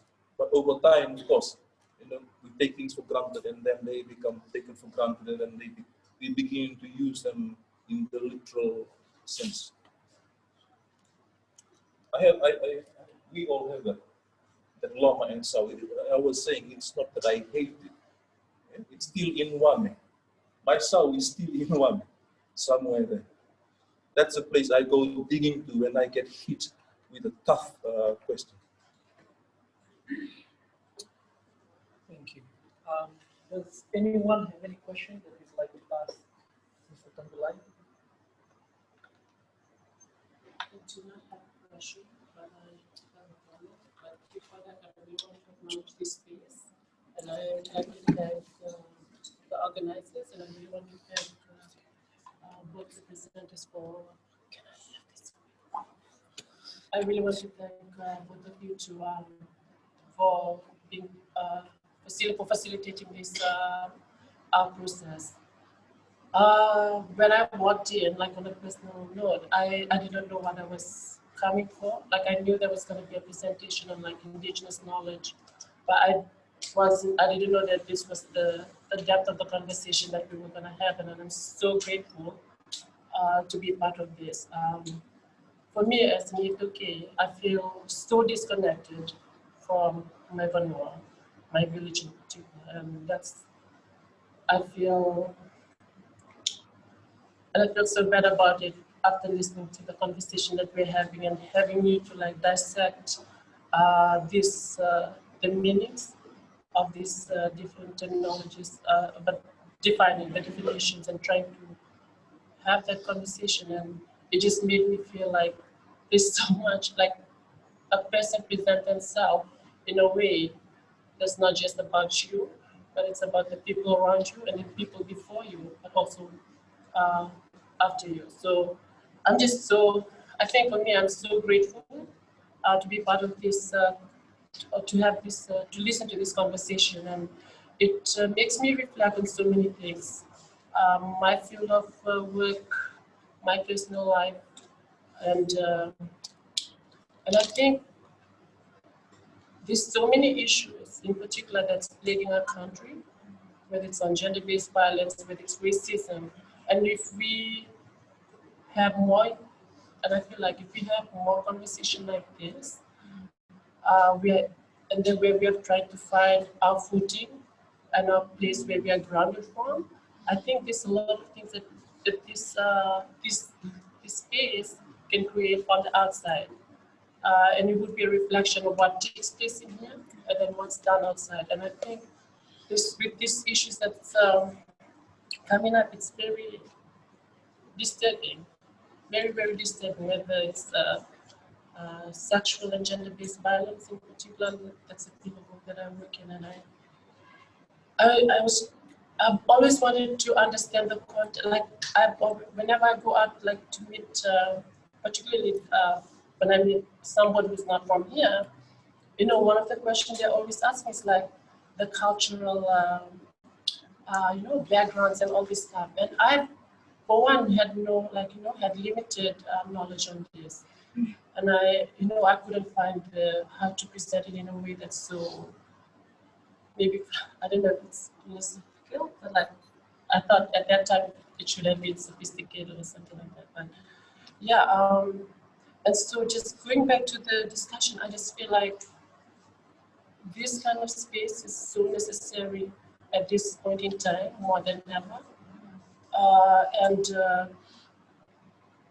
Yeah, I go back with so much to look personally within myself. There's so much, I don't know if it's decolonizing is the right term, but like I really need to like look deeper and then see where my foot is, myself, my being is grounded on in this planet, in this world, and how I perceive things around me and how I question it and those kind of stuff. It's just so, I feel like this space is so important, and I really want to thank the network, Alliance for Future Generation, for having this space, and thank you for having to, and I look forward to more discussion, and definitely like I hope, but I really hope that I'm not too sure if this is the space where we are like all like this silent, but I really want to have that more engaging, where people are able to laugh and just be free themselves, not having to like hold back and like, you know, feel like this is like a formal space. I don't know if it should be a formal space, but I really want like us to really talk about this stuff in a more authentic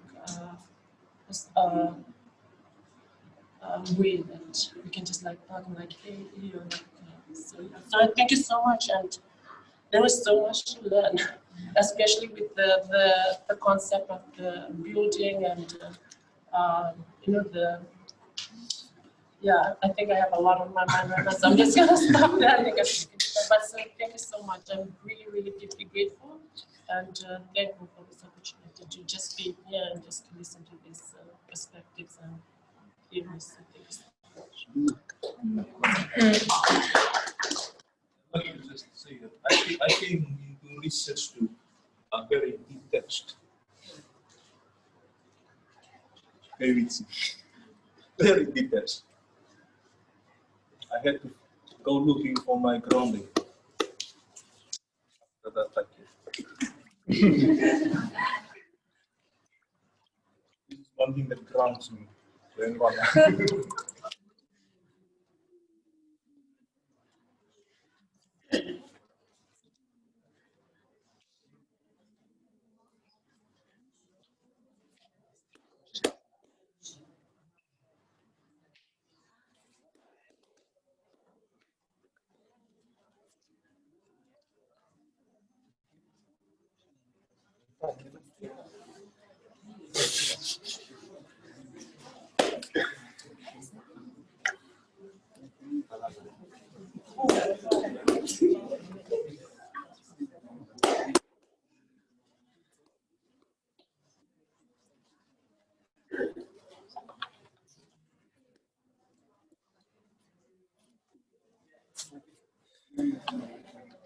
You're not alone.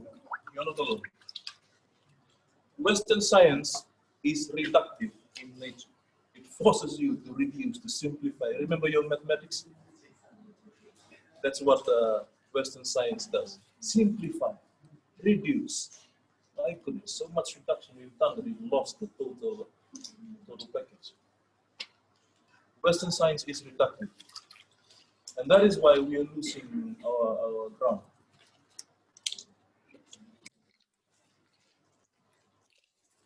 Native Fijian thought does not reduce to one. You know, like in mathematics, you solve one answer, maybe they can be 2x. But you know, they simplify it so much that they arrive at this. In Fijian tradition, I've learned that you can only reduce so far as 2. You know, I've learned that because everything must remain paired. Okay. Even if I come down, if I'm reductive so much, you know, the process of thinking is so reductive that I come just to one answer, I will look to pair it up with something. When you want to understand the Manua, you cannot understand the Manua outside of understanding the Turang, because they go together. In Fijian tradition, we go Turang Sagina Manua. Sometimes in Fijian rhetorics, you will hear the idea of the Manua Turang. If you're going to study Manua alone without studying Manua, without studying its pair, its natural pair, the Turanga, you will not get the total thing. I learned to, you know, after listening to so many old people, oh my goodness, you know, I've sat with old people for so long. I realized that most of them refer to reality as four-sided. They would go like, and I'm and I'm asking myself, okay, so what are the 4 sides of life? They didn't say that for nothing. It meant something to them. That was how I came at the idea of thinking things in fours. Okay, because I still see thinking things in pairs as reductive. Okay, so now I'm just going to broaden it a bit. Now I'm thinking things in fours. I'm looking at a pair, then I try to figure out the other pair. One pair is the yabu and the ndoka, the foundation and the roof. The other pair is the loma and the sau. Those are the, I'm revealing here a process. I should still be writing about them, but I know, is this okay if I'm still writing my chapters? It's okay. I may die tomorrow and my ideas will never come out, so might as well.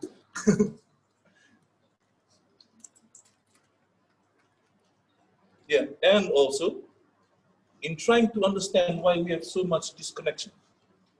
Reading and reading, and just trying to understand the Western mind.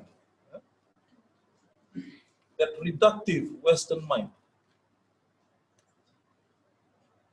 They really do think like that. It's either or. You're either left or right. You're either liberal or Democrat. And they tell us you can't be both. Why not? No explanation from that. You take one of these two sides. I think this is really the root of racism. And many problems we have today. Because we force people to take sides. Okay, why can't I be both? Be a Democrat when I want to be a Democrat, and be liberal when I want to be liberal. Is that are they the two things? Yeah. Being conservative, being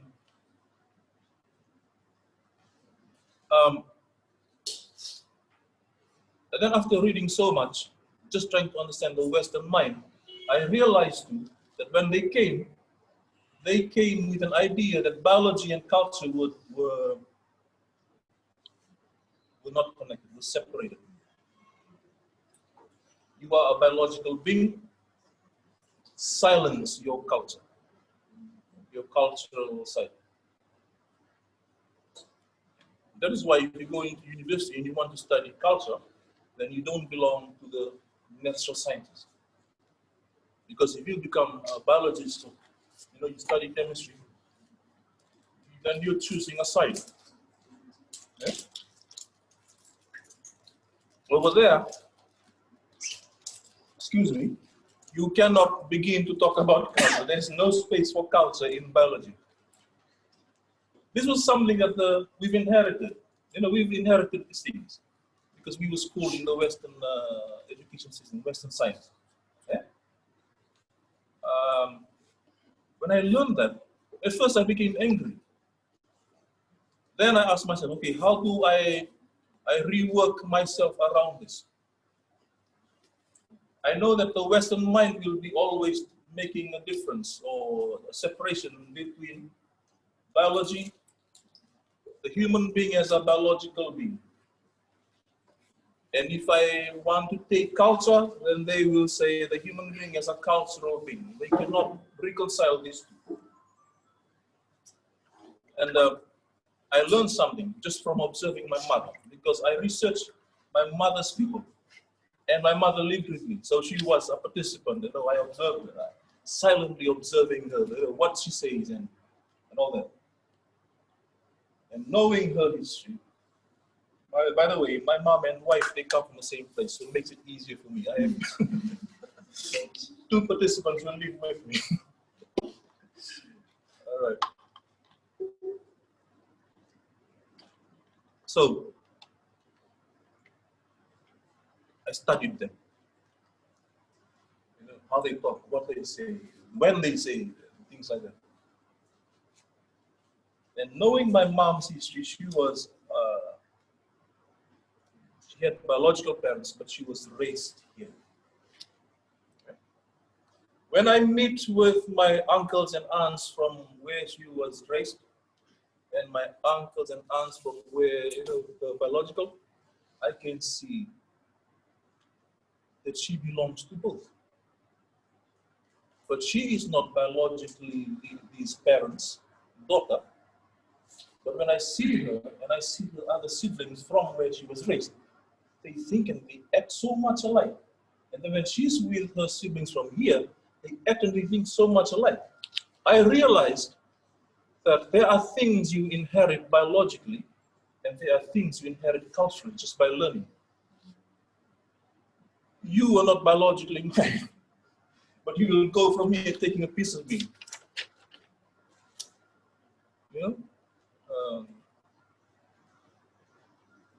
For me, it's not a problem to see the human being as both biological and cultural. But because they made that separation, it becomes difficult for us to, we think that if you become cultural, then you want to be scientific. When science began, it began with the natural sciences. Yeah? Physics, mathematics, and all those in the, if you go to USP, they belong to the faculty of what? Science. Those are the real sciences. And then over time, they realized, oh, okay, there's something here that can be studied at the university but doesn't fit here. Guess what they call it? They call it social physics, if I remember correctly. The social sciences. You have to check on that one. Because it was just not within the science, what their idea of the science was. So they created a new grouping. And then in the social sciences, at USP, we have psychology, sociology, they belong to social sciences. Then they say, hey, there are some subjects here, some topics here, they don't really belong here. Let's create the human sciences. They will forever be creating. But no, it's not so bad.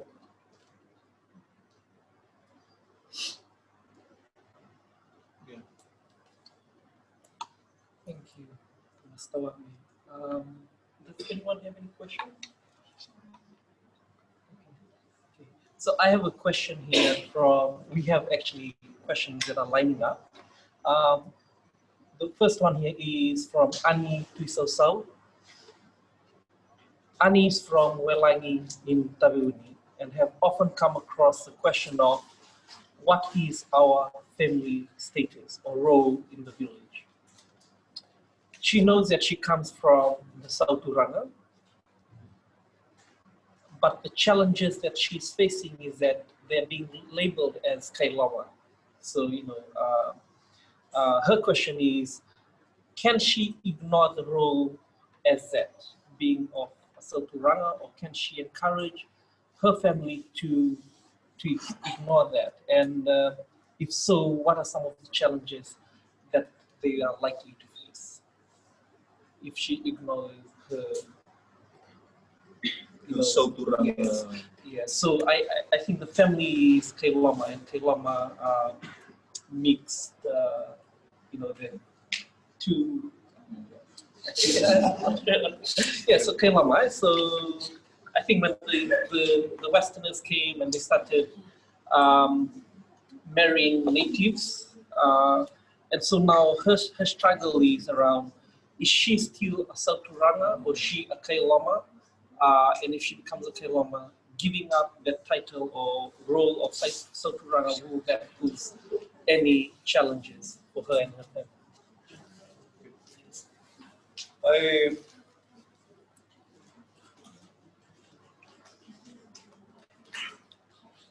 I've learned that going back to the problem was created because they thought that the biological has nothing to do with the culture. Being Sauturanga, being Turanga, being Matanivono, all that is culture.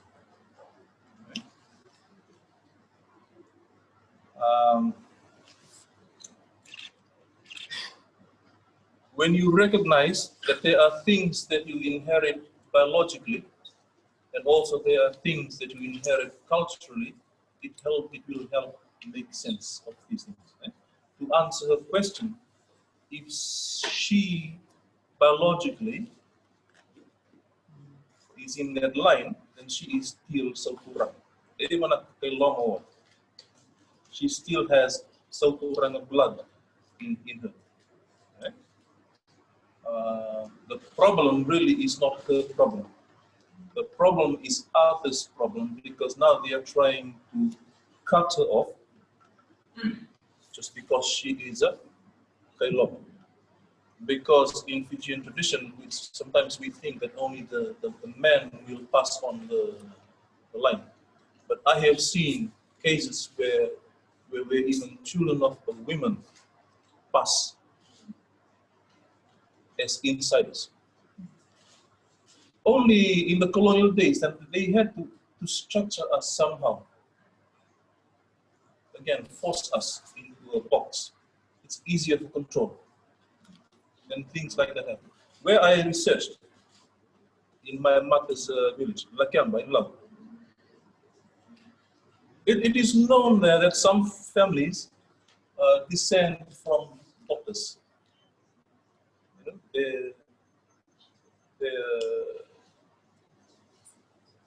the male ancestor was really from another place in Fiji, but they found their belonging. Right? It became a problem later. We problematized it. So for me, if my daughter, the way I see things, she is as much mine as my son. Then she will inherit from me the same as my son. I have no problem with assigning to her some of the things that are mine. I have no problem with that. To say that everything will go to my son. But it depends really on how you look at it. When you see that biology and culture are not really different, or separated, it does not become a problem anymore. If she can learn the culture, let me just tell you a story. My kids growing up having this kind of inflammation on the leg, and I had to take them to a lady who was a medicine, but in my mother's village, they say that this power to heal only belongs to this line, to this. So I took my first and my second and my third there. Every time I went with my kids, every time I sat with a lady, I asked her, why are you doing that? What causes this? I'm learning now. I don't come from her biologically. Okay? I'm learning her trade now. Okay, so how many times you have to do that? All right, so when do you know to stop? I kept asking her, three of my kids. After number 3, the lady died. And then number 3, my number 3 child, daughter, got this thing again. And I had no money in my pocket to take her to one of those ladies' doctors. I couldn't take it. It pained my heart so much, seeing my daughter in pain. I held her close to me. I said, today, I am going to be Putavo. Putavo, the lady who I used to do. Today, I'm going to be Putavo. And I began to touch her the way I saw Putavo touched her. In 30 minutes, she was no longer crying. Putavo, not biologically mine, has passed on to me. And today, I continue to heal kids who come with that condition. I'm not biologically of the family. It got transferred to me because I was interested. And I learned from it. And one of the things she used to tell me, Wame, even if this, they call it phyto, this whatever you call it, trick or something, does not belong to you because you're not from the family, but if you care enough, you will heal. If you care enough, you will heal. And every time someone in the family gets it, and I say, hey son, I'll be Putawa today. I have inherited it from them, culturally. So for me, it doesn't really matter. It's the mess because we all school in Western science. No, not biological. You don't qualify. I think we're the ones making up those rules. I would just like to add to the discussion because it's pretty interesting where the question is coming from. And I would like to share some of the story that was shared to me by an old man that we used to drink grog with. I mean, he spoke with so much wisdom. And this is the side of the story from another angle that he shared with me and said, if you're born, if you're born fisherman, that blood will trickle down to every generation that's going to come. Pretty interesting. You need to provide the environment where it will itself expose the skills, the knowledge. And this leads me to a story where back in the village, there was this a family who claimed to be, they were fishermen. Little did they know that back then, I mean, they were generations of spokespeople. And it actually popped up in every session, in every occasion where they went to. Around the Tanwabo, if somebody was actually offering, if there was a ceremonial practice, one of the family members would just step up from any corner, and then he would completely blend into the ceremony. And the words that he uses was very meticulous, and the words were too good. He was gifted with words, and that flowed down to everyone else in the family. And then, but meanwhile, they were thinking that, you know, from the division, the seventh division they were talking about, they thought they were fishermen. But the skills that they had was more of a spokesperson. And then, I mean, if the question that was coming from the lady that spoke, the question was that, I come from a South Sudan. And if we were to attach that example to the question, trying to verify the question that has been raised, I would say that the blood of that South Sudan is still in her. She will remain the South Sudan. But the environment may differ. But somehow, yeah, the skills, the knowledge, the values of the South Sudan will be with her, and then for sure she's going to pass it on to other generations.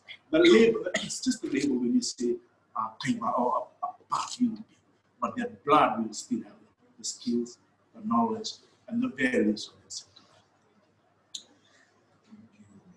Thank you so much for that clarification. And she had message to say thank you from her and her siblings.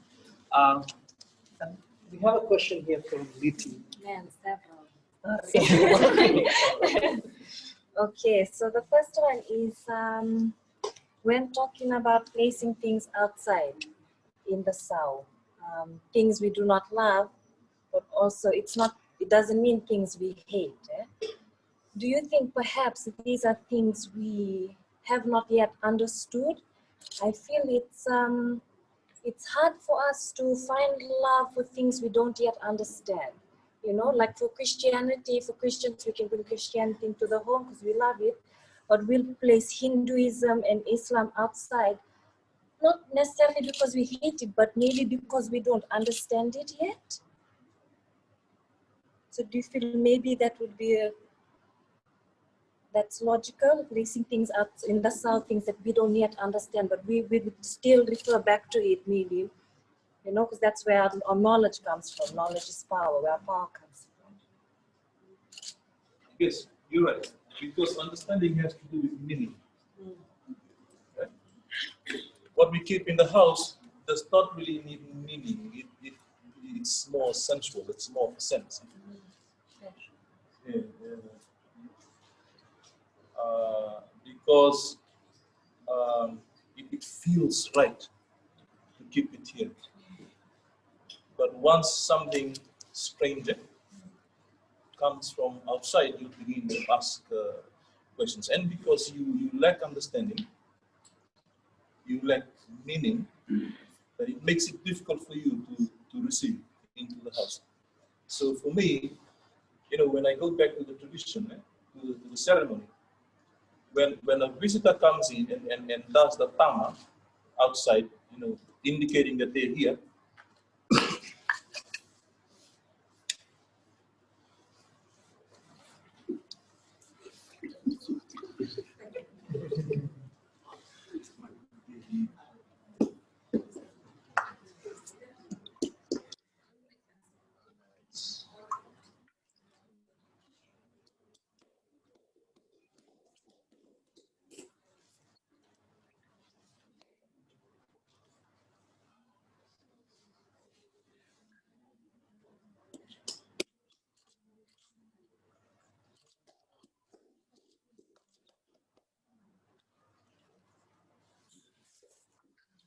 We're here, we're having cover and one. I'm still trying to get the cover word out of my tongue because it's not Fijian. So we're having Angwana, and then the priest that comes in and does the tama. You know, it's a place it's in go, eh? Then you know that someone is outside. Okay, if he brings Sev, let's say the waka, the roots, and we don't know him. We don't know who is this. Where is he coming from? What is his business here? He will explain himself here. At the Sev, I'm from here. This thing, this waka is my Sev, and this is my business here. And they can even go on to begin to link. I'm related to you this way. You know? There will be so much spoken in that moment. He is putting himself there. Then we, the insiders, then receive it. So perhaps it's not really a problem of us understanding it, but they have not really articulated themselves clearly enough to be understood. So maybe.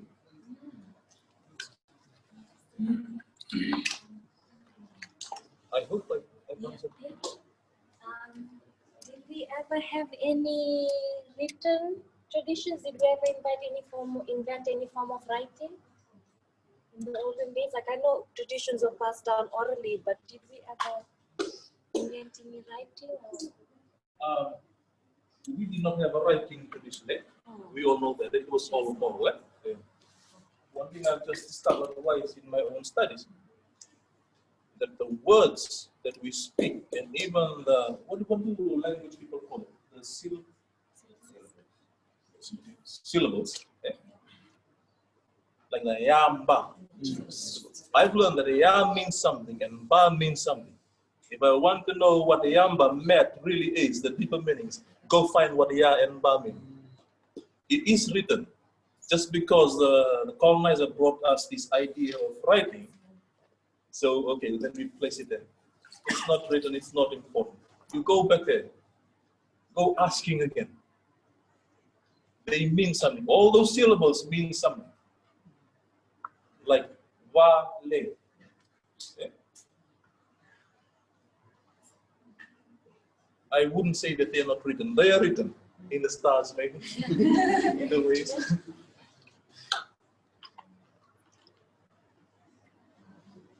We have to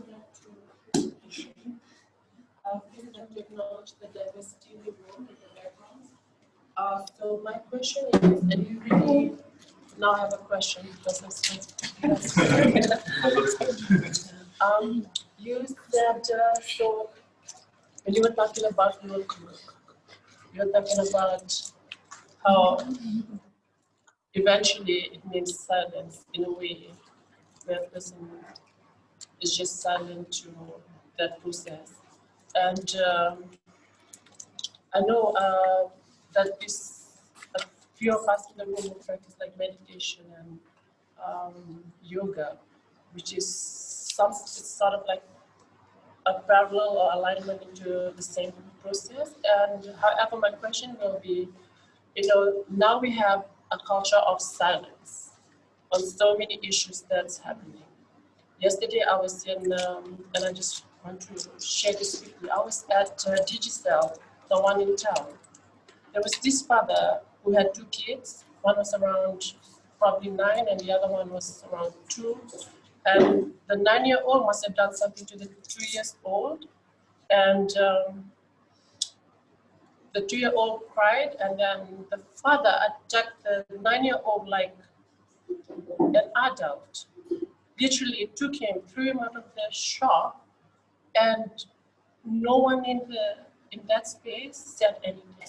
I was probably one of the only one that like literally shouted at the dad. But for me, the culture of silence now is a bit, I don't know, it's not on an equal footing maybe. So, and then just trying to think back of like Lotu, what it means to be silent. Is it why people do not talk about or react when something happens in a household, when violence takes place? Yeah. I'm going to speak from a philosophical standpoint. What you worship will silence you.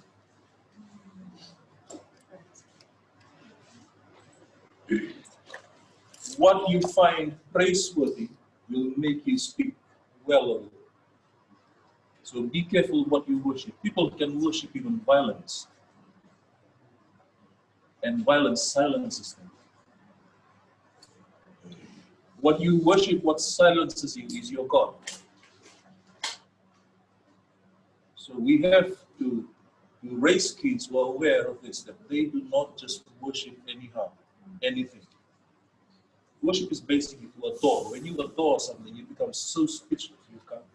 You know, I find it interesting. You know, there's this song. Some of you will know. You know this song, pop song, some years back, that you like the way it hurts.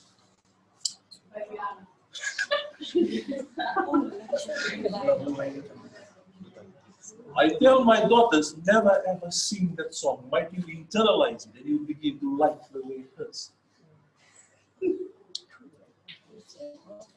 I just add on to that? Could that also be because through the years, with our religions and with the way society is structured, we are taught to adore and to praise the man, the patriarchal system. That's what silences us. So when the man acts or when the man speaks, we just kind of shut off.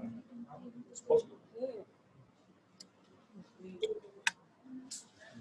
Yeah, it's possible.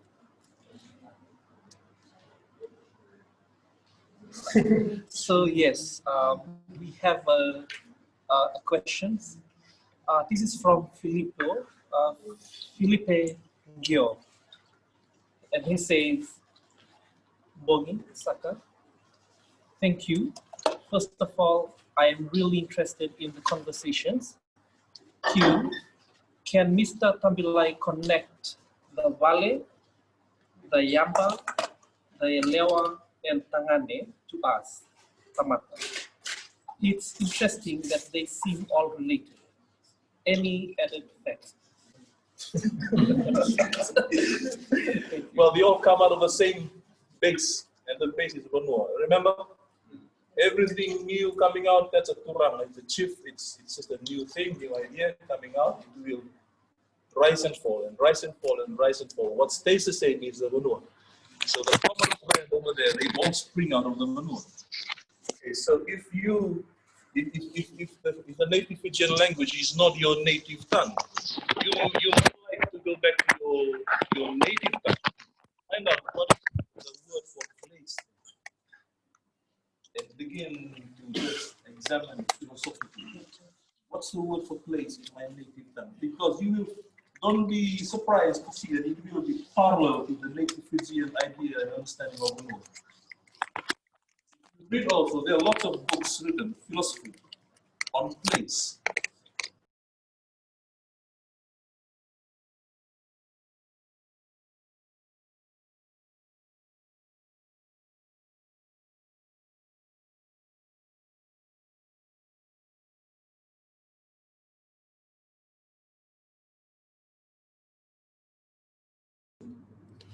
Tonia, it's just keep it there.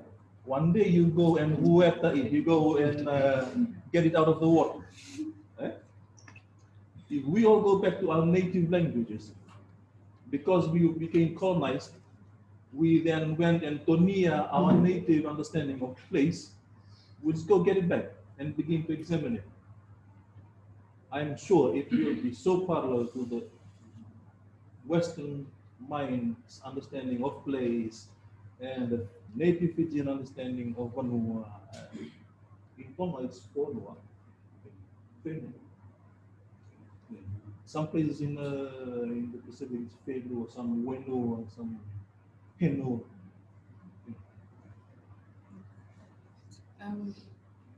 Just wanted to maybe add or the question to this train of discussion. Uh, we I don't want to say blame, we claim that colonization sort of came and poured cement over, our cultural practices, and they told us this is what you are, you stay that way. But when we just listen to, the verbs, traditional verbs, and how you articulated it, and the word to be feminine, and a lot of the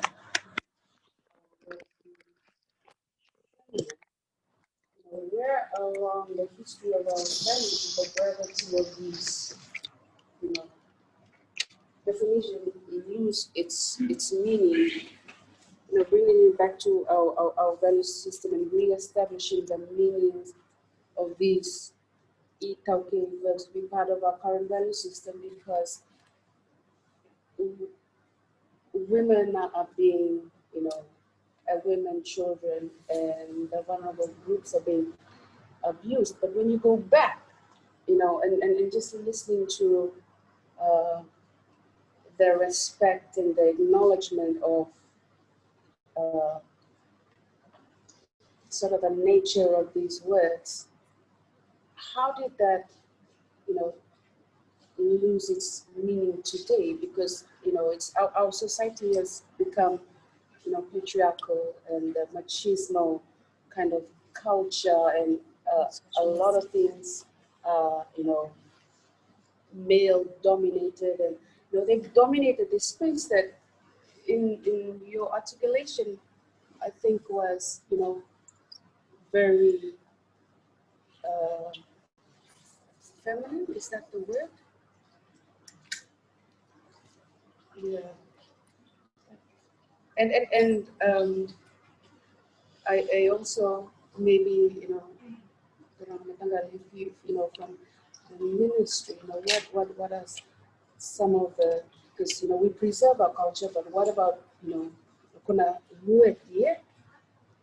Are there, initiatives, in the ministry to recommend, the old ways and the old values, the old values to inform our current, interaction and respect, and the new values that, foreign concepts say that these are our values, but, just listening to that, it's really different what I've been taught, and just reading few, history books on Fiji from, the missionaries.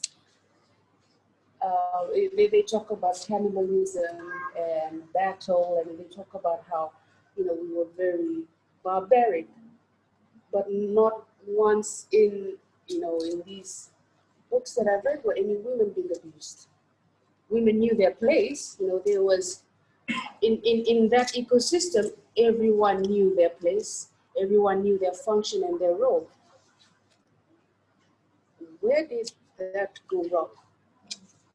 And are there, initiatives in the ministry that, to bring back these old values that we, I think we've lost? Colonialism is a very powerful force. If you look up its root word, the etymology of the colonial, colonizing, colonial and culture and cultivate come from the same root, Latin word. So when they came here, what they did was they planted new seeds. And we started eating from the new garden. And it became internalized. We started believing it. And over time, we no longer even speak about those things that we used to treasure. We no longer believe them. We no longer value them. So that is how we ourselves put them there. We keep them there. But I'm glad that we can still go back and get them in and give them a place. I I myself was shocked when I found out that colonial culture and cultivate come from the same Latin root word. Wow.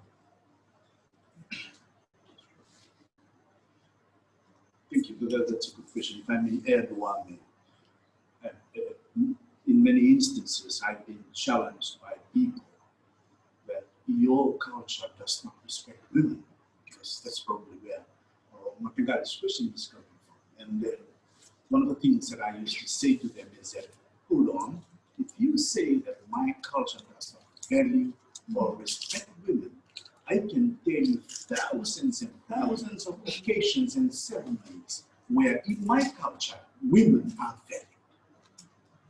Right from when they give birth, the celebration we have, women are not allowed to go outside. That's their preservation. That's how they hold women in high esteem. Right until when a woman gets married, you get to hear the words during the ceremony when they raise those tambua. The words that they use. It's so beautiful, it's so powerful. And those are some of the, possibly the answers that I have. Answers may not be the good word for it, but to try to be fair in telling them that my culture values women. There are, I know you have a lot of examples in our culture, but somewhere along the line, this is probably where one is coming from, colonialism, or when we were colonized, something disturbed the balance. And that balance was the general perception that people had about my culture. When they say that we don't value women, I always have reservation. It gets me worked up and say, hold on, I need to say something about how we value them. Until, for example, if a husband dies, if a man dies, the woman is given the alternative, that's not a good word to use, whether to go back to her family or whether to remain with the family that she's been with. Huh? So those are some of the things. I've just mentioned 3 of the ways in which our I-Taukei practices value women. And rightly so, one we mentioned it, but women is feminine in nature. So all along there was powerful reflection of women. Somewhere along the line, the balance was tipped off. And we have to find it. We still have to get our voices heard that we have spaces for women in our culture. Otherwise, colonialism will just be a problem.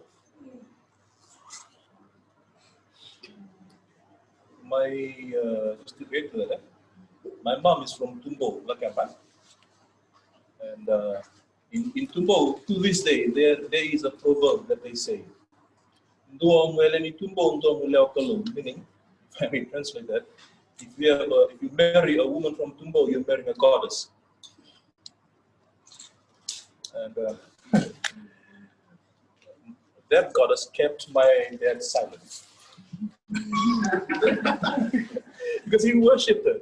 And I wanted to prove it wrong. Okay, I'm going to marry a girl from Tumbo.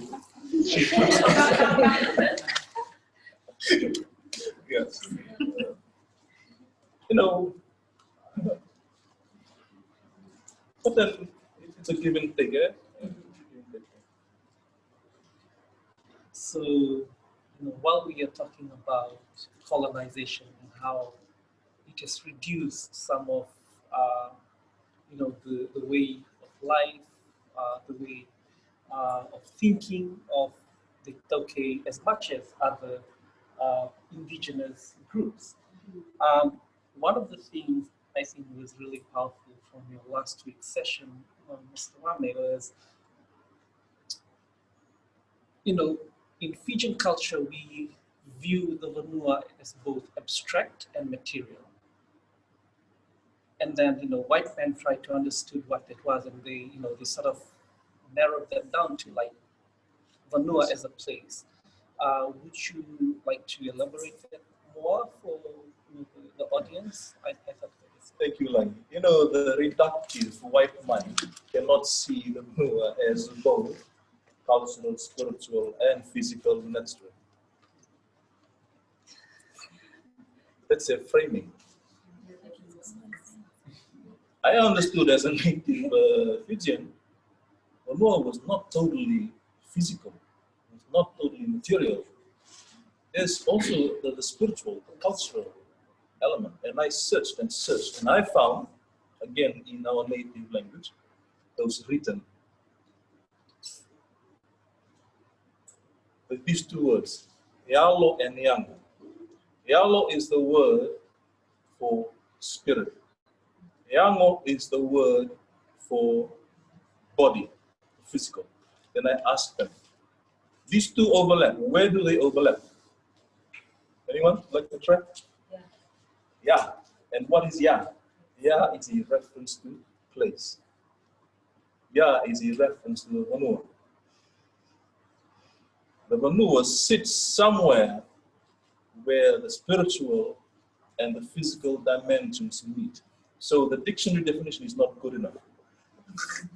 That's why I said here you feel, don't think. Yeah.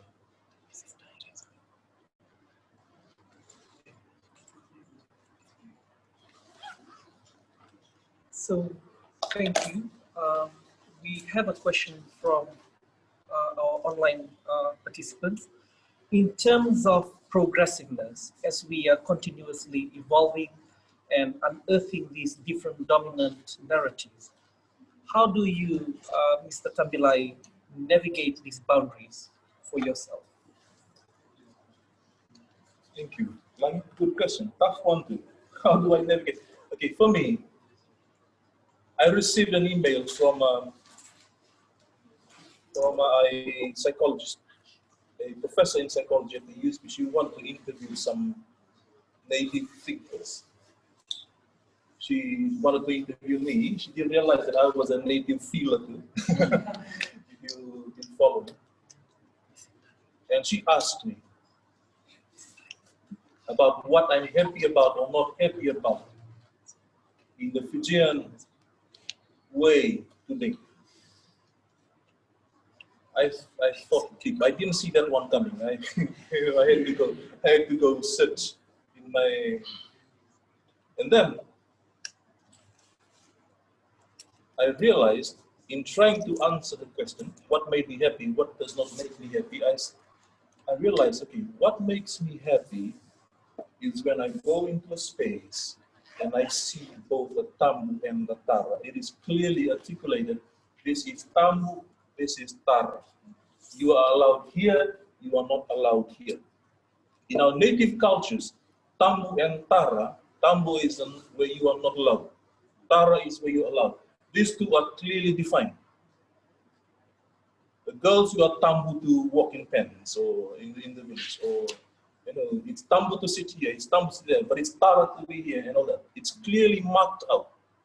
When I go into a home, this was the psychologist asking me, when I go into a home and I see that there is no Tambu in the house, the brother goes into the sister's bedroom. Any stranger can use dad's cup. I feel very uncomfortable. Because I grew up having these sacred spaces and open spaces. And we have become so secularized that we've lost our sense of the sacred. I don't know if I've answered your question. It's a, What was the question again? so this is from Sel Tangi Bakatini. And this question was, again, in terms of the progressiveness, as we are continuously evolving and unearthing these different dominant narratives, how do you navigate these boundaries? For me and my family and my kids, I warn them. I try to convincingly warn them of the danger of silencing the sacred,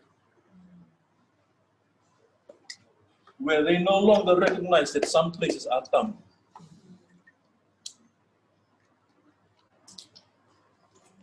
You need to know the tambu and the tara, so because that is basically how you learn respect. And if we break that down, oh my goodness, no more respect. The consequences are very deep. So to navigate, I clearly mark out, even at home, okay, this place or this space is tambu to you. To go into or to even look in that direction, I tell my son, it is tambu to you to walk around bare-chested in the house with your sisters in here. They should not be seeing your naked body. You know, we establish the tambu and the tara. If we do not, then big problem. Big problem.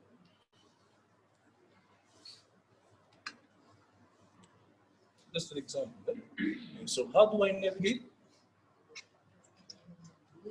I just make sure I move away from reductive thinking, because reductive thinking will force me to choose between the sacred and the secular.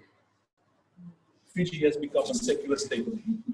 It doesn't mean that it forces you to deny the sacred.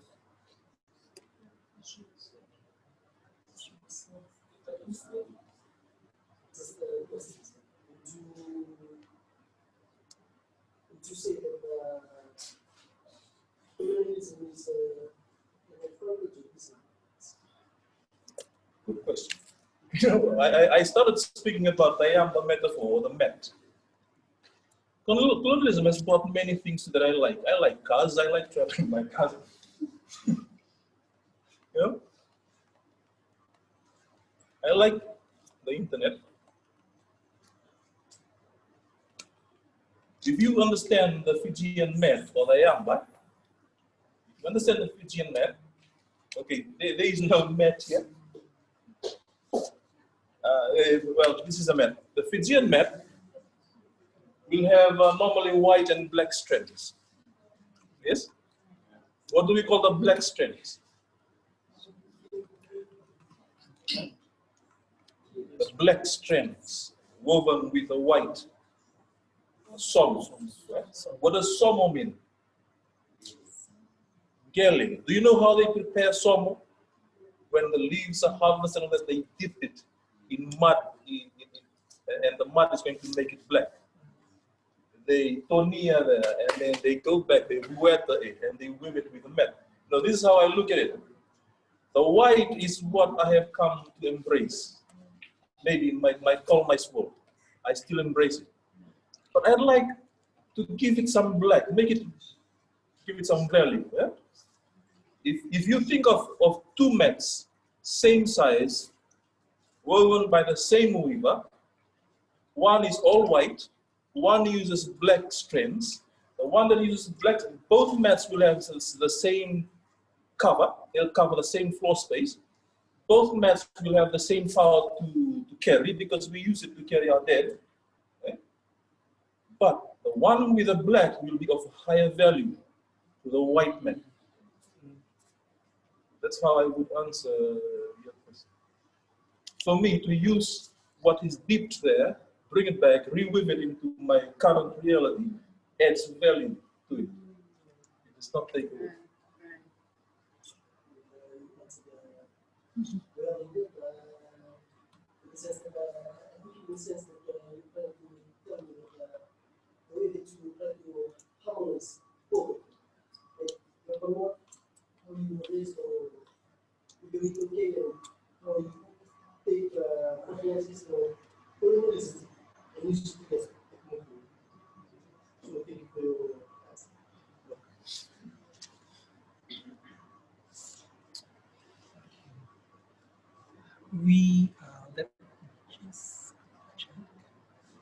We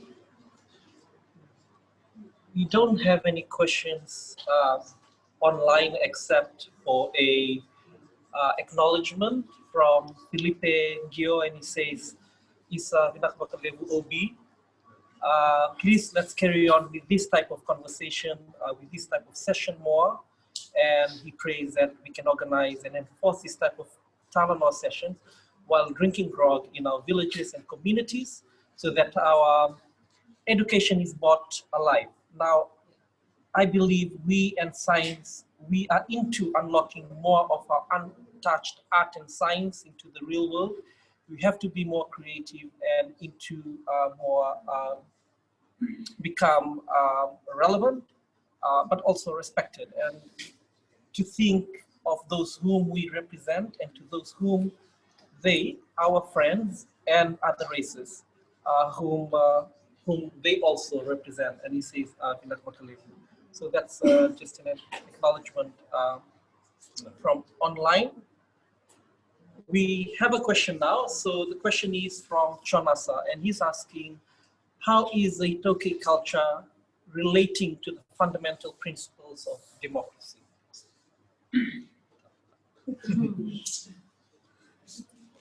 You know, what is the Fijian word for government? Matanitu really means mataniturang. What it means, many things. One, the rice of the turang, because mata means rice. Okay? Like when they are in a race.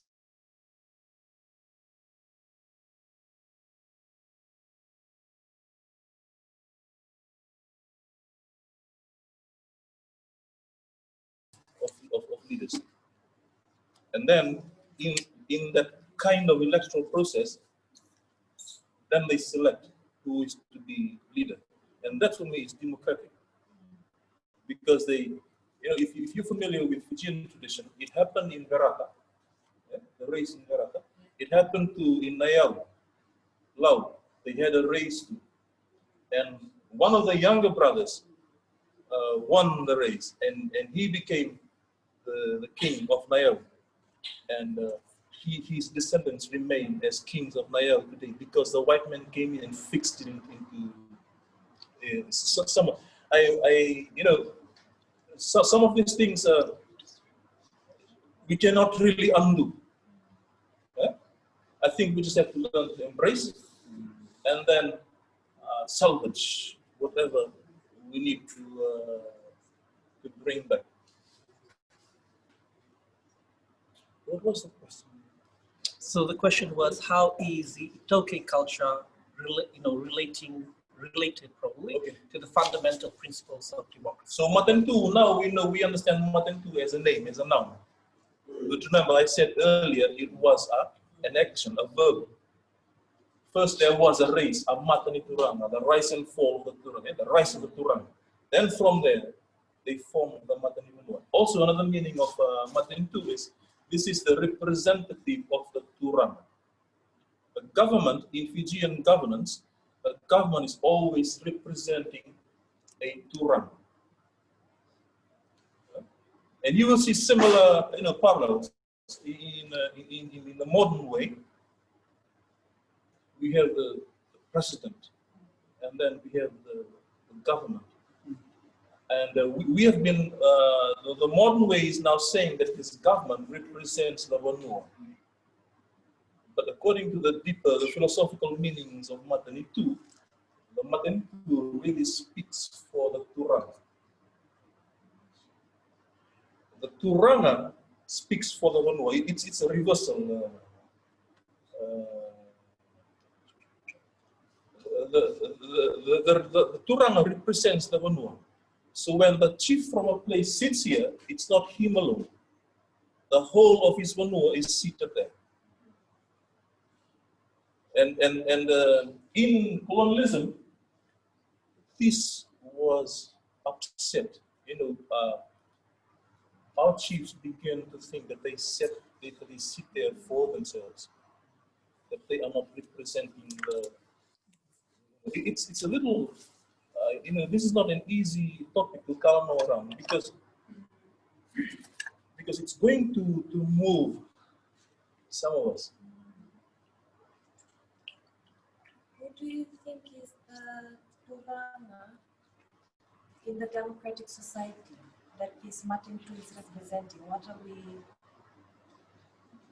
you think? Okay, when Christianity came in, it made God to run.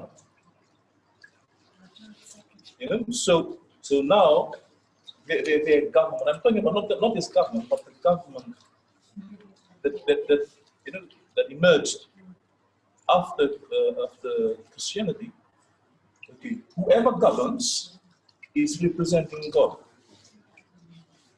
I govern at home with my wife, and I tell my kids, "You listen to us because we hear from God." You know, okay, that puts a stop to their questions. I silence them just by saying that I represent God. So God, the thing you worship is that Turan. It can be, you can look at it as an office that has a person sitting in it who embodies that high culture, that high. You know, it's like an inversion. Eh? The government speaks for the Madre Turanga is matter or representative of the Turanga, but the Turanga is representing his Gongo. For me, I think that's democratic. Maybe if I may add one, for me, I think there was the I-Taukei, the governance system of the I-Taukei. That was more or less similar as what we have now as democracy. If you had to take a look at the 7 divisions, and there were 3 on this side, 3 on this side, and Turana. And if you look at the modern governance system, you have 3 arms of governance that we now know, such as the executive, the legislative, and the judiciary. And that was exactly the reflection of the traditional governance system. And interestingly enough, some people have theorized that even in that composition, the I-Taukei governance system, when there was a group who acted as opposition to decisions that were made, not as opposing, but advising. And if we have to look at it, if we can understand it, it clearly reflects the current governance system that we have now.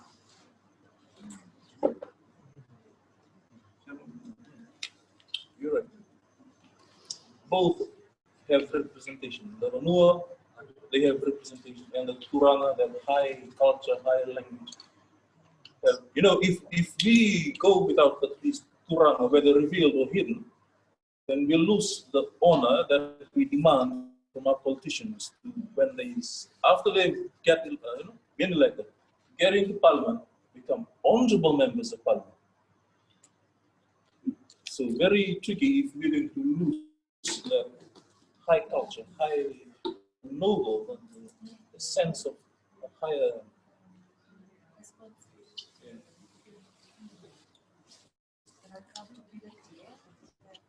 Accountability to something or to someone. So I think our forebears were smarter because they knew that the chief should be accountable to the Vanua. And whoever he places here to govern in his stead should be accountable to him. You know, it balances nicely our traditional governance system. Sorry, I just wanted to add something. It's just like when you study politics, there's this form of governance, the hybrid form of governance, where the Western structure is set side by side with the traditional structure. And the basis of that is they then inform each other because the traditional structure sort of validates the grassroots support for the bigger structure, which is the government, the modern thought of government. So it's really interesting when you think about it that way in terms of sort of what you were saying about the accountability wise, right? Because the traditional leaders are accountable to whoever's within their community, within their like their villages, and then they then inform the politicians, and the politicians are also equally accountable, but to the electorate. Yeah. And so the accountability on both ends went as each other, but then it's just a validation. It adds, yeah, validation, I guess, to the new structure that we put in place. But it's exactly the same thing. We had a governance, a system of governance. Reform. You can say it has been distorted, but it's there. We can go back and weave it in together with, with what we think we need to keep off the model.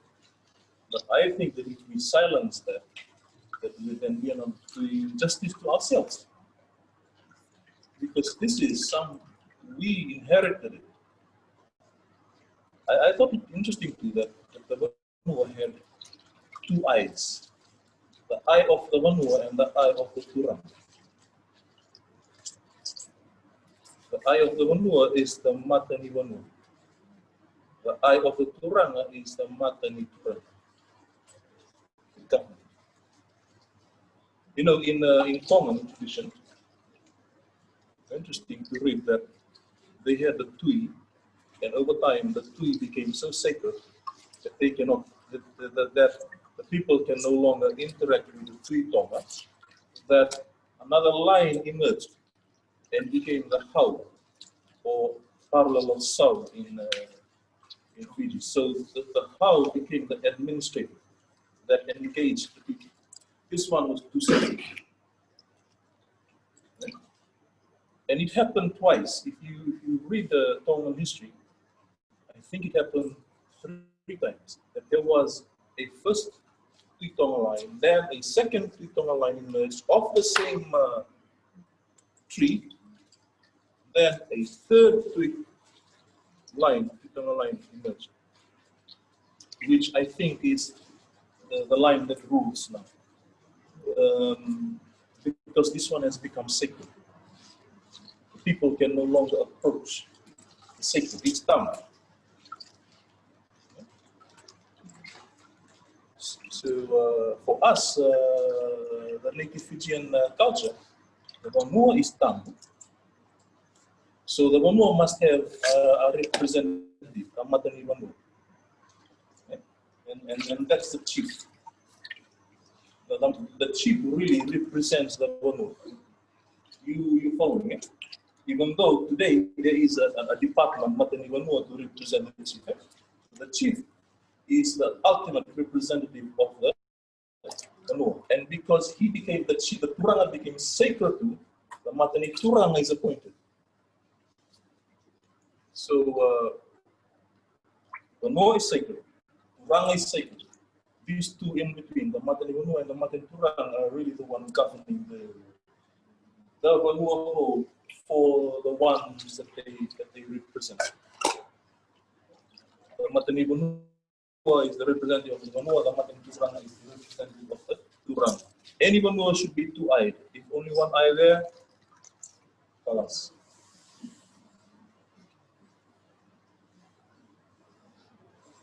Thank you, Mr. Tabilai. Before we go to ask the final question from our online participants, is there anyone from the room who would like to ask a question? Just wanted to know, when you put the two different parallels of governance and in our education system, growing up and going to school, we sort of consciously taught,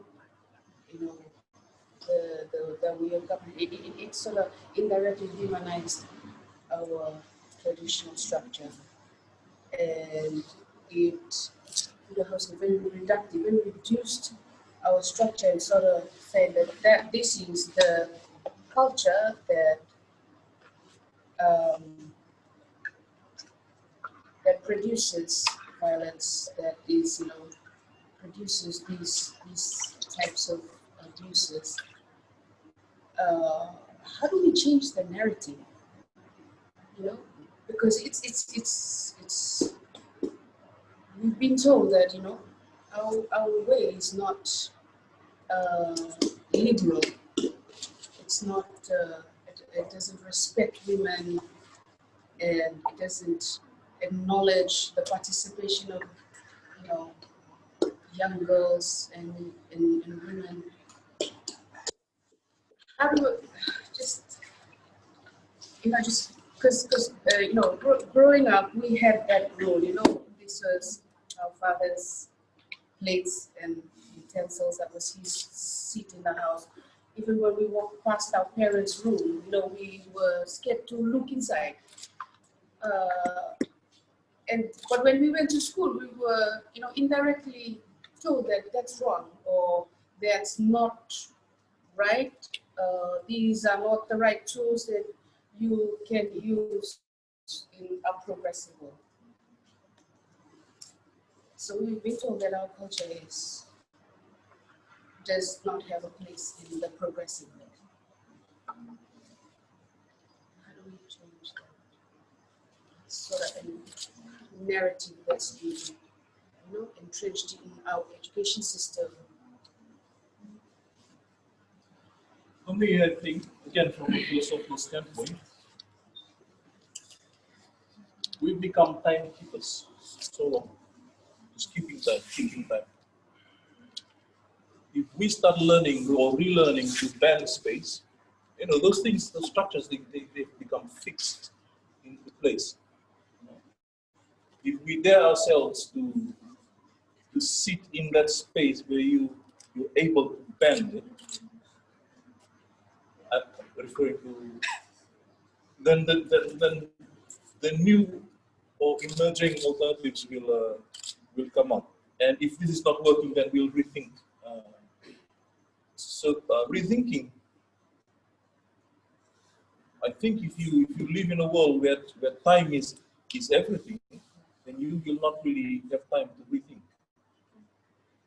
You need to learn to you know, just run away from time, you know, now and again, and just be in that space where time matters no more. Then you will see your options. Okay. Because when they came, they gave us the clock. We were wearing watches. Now it's coming on our phones. My goodness. I just want to say something as the final question. Again, I go back to, I really would like to, if we're talking about indigenous I-Taukei history and background, and I really want to hear from also to hear from the diverse group and members here about experiences and how sort of like how your own culture and own, you know, religion and other backgrounds sort of like if we can contextualize it to the discussion anymore. But at the same time, I just want to again thank this space. It's an intergenerational space, and I see, you know, the knowledge being now, like this is knowledge being passed down to the young people in the world. And one of the things I came across recently was I saw this report, and it said that the lack of fatherly figure in a household sorts of like affect the children's behaviors. And I grew up when we were like 10, personally, our mother severely raised us. And so when I saw this report, I was a bit shocked. Because at the same time, like I grew up with the values still being nourished and like passed on to me, you know, being kind and caring, etc. I felt conflicted with the report because it said the lack of fatherly figure in household sort of like affected children to like do all this stuff, and I was like, no, like I grew up not in a family, like a home where our father was not around a lot, but then I still like I felt like as a person, I'm still being able to make the decisions that coming out of love, you know, careness for people.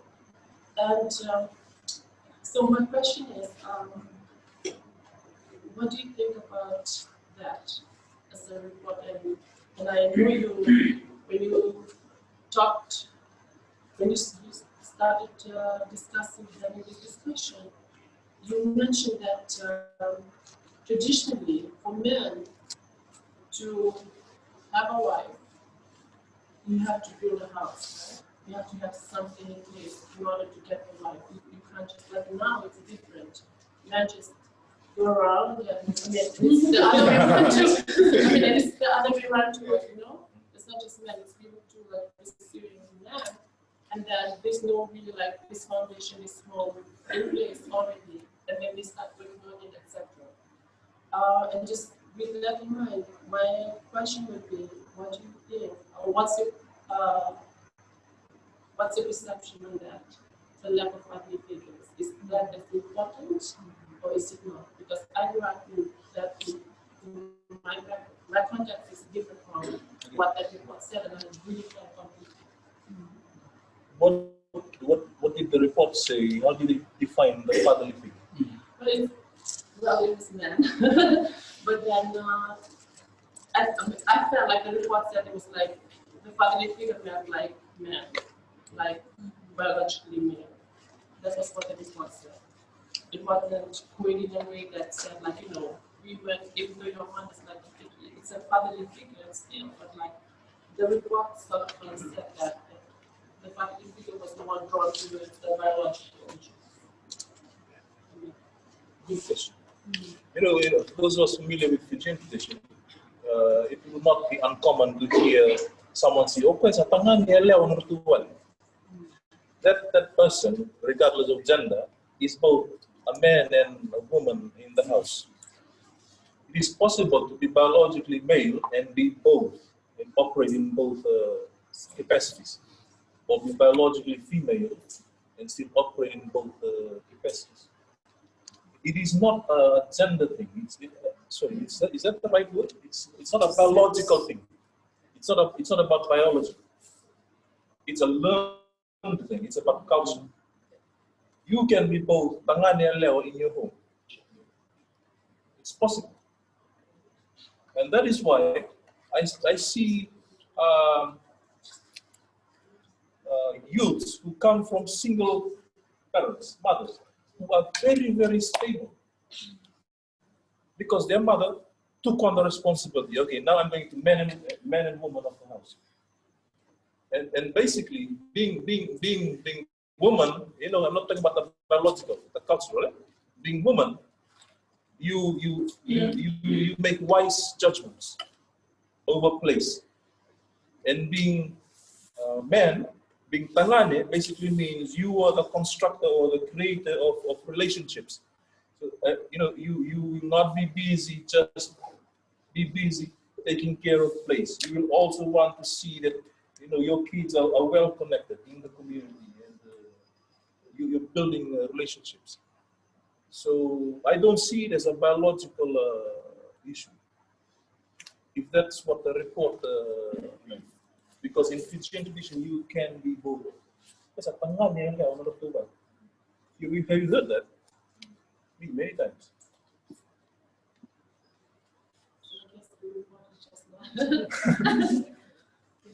So, Just to expand to that, my grandparents have about 50 grandchildren. Some of those have single parents. And one of my cousins, without a dad, asked another cousin, but I want to know who my father is. And so just listening to these two cousins talk, and the other cousin said, I don't need to know my father because I have plenty of fathers in my house. You know? And then I realized it takes a village to raise a child, you know, in a traditional setting. And some of these reports can be very Western, you know, in their evaluation, in their, you know, principles and values. But, you know, in the Pacific culture, it takes a village to raise a child, you know. I when I was, I grew up, didn't realize who my father was until I was thinking. I grew up, with my grandparents, but I saw, my mother's brothers as my father figures, and even the women in our family were very strong. They took on both roles when the men were there, and we can, instead of looking at the glass half empty, we can pull, these strengths from how, from our ancestors, from our parents, our grandparents, because I feel that specific people we come from are a very long line of strong people. It doesn't take you 5 minutes to walk down to the museum and see these big ships and these big boats, and you say, how did they do this? How did they carve these things out with what tools?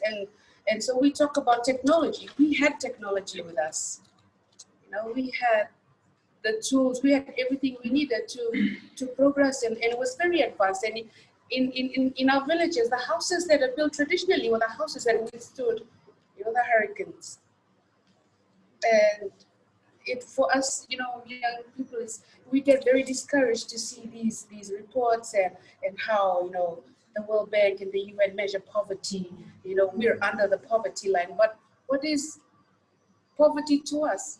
I grew up, not having a lot, but I didn't think I was poor because I was happy, and my family made sure that, we were provided, not understanding that what we got was very little.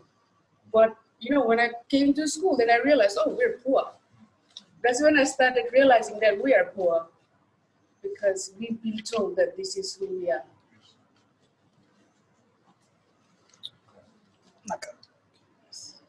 So, thank you. Maybe you probably can just respond to all the questions. We have Minini. Do you have a question?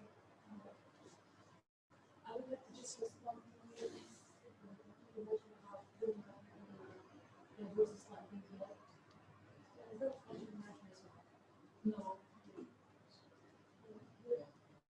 Before, that I think one of the, you mentioned that the voice mentioned it's like that with women, like we often like now the society we live in is like we say that women do not have a voice.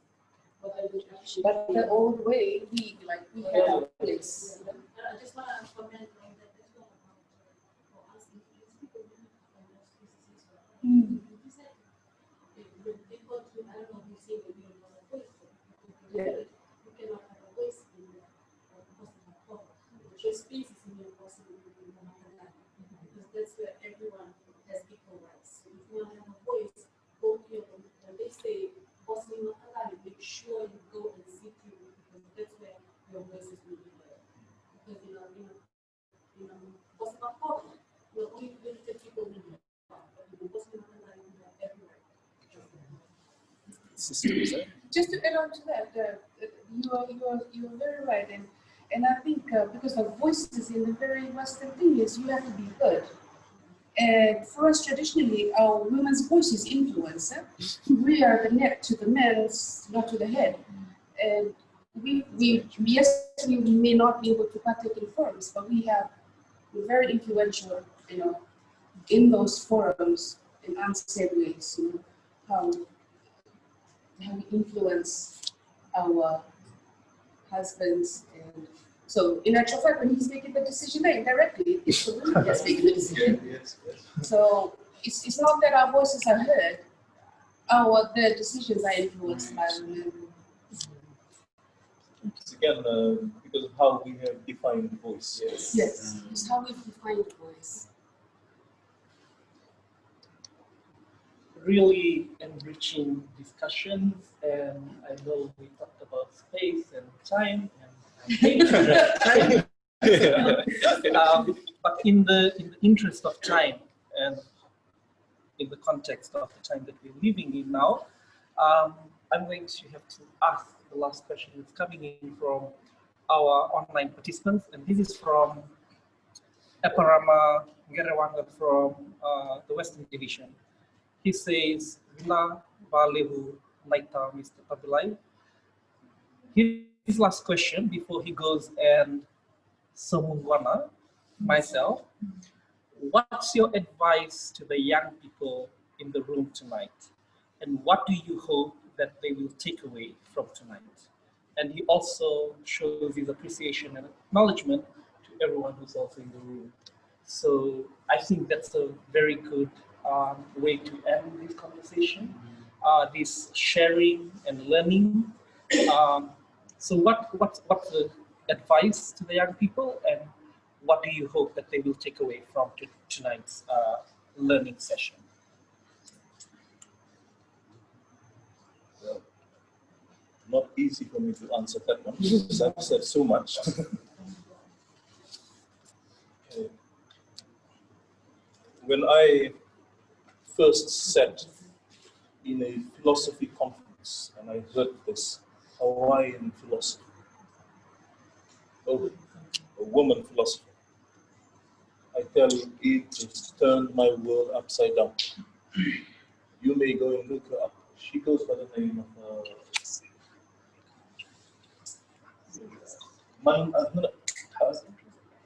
something's name is Bird or something. Maybe I'll get it after.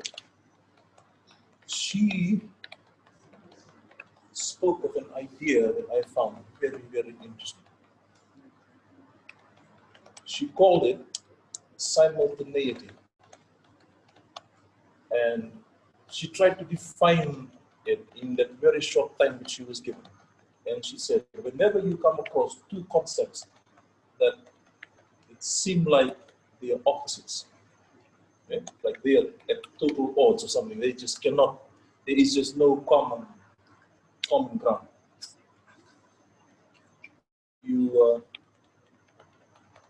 I want you to know that according to simultaneity, they are the same in a different way, and they are different in the same way. That blew my mind because it's not too easy to grasp it. What did she mean? It's Hawaiian philosophy. So you ask, my response, they are the same in different way. They are different in the same way. When you ask Wanua Turan, my response is they are the same in different way. They are different in the same way. Night and day are the same in different ways. They are different in the same way. So when we begin to problematize these ideas that we think are at odds or in opposition, that is where the problem begins. Government and opposition, they are the same in different ways. They are different in the same way. It helps to not be too angry about what's happening in the world.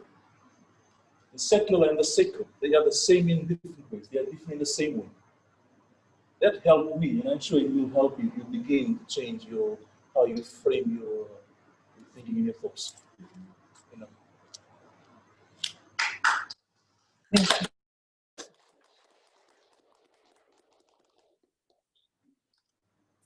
That brings Maya, sorry, Maya. Maya, what's her name? Maya, M-E-Y-R, the Hawaiian philosopher. Maya.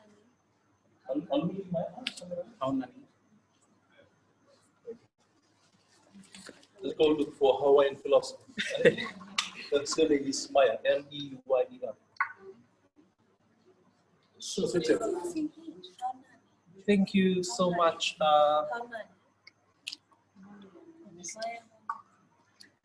So thank you so much, Mr. Tabilai. And your colleagues, sorry, we didn't get to introduce ourselves. Yeah. For sharing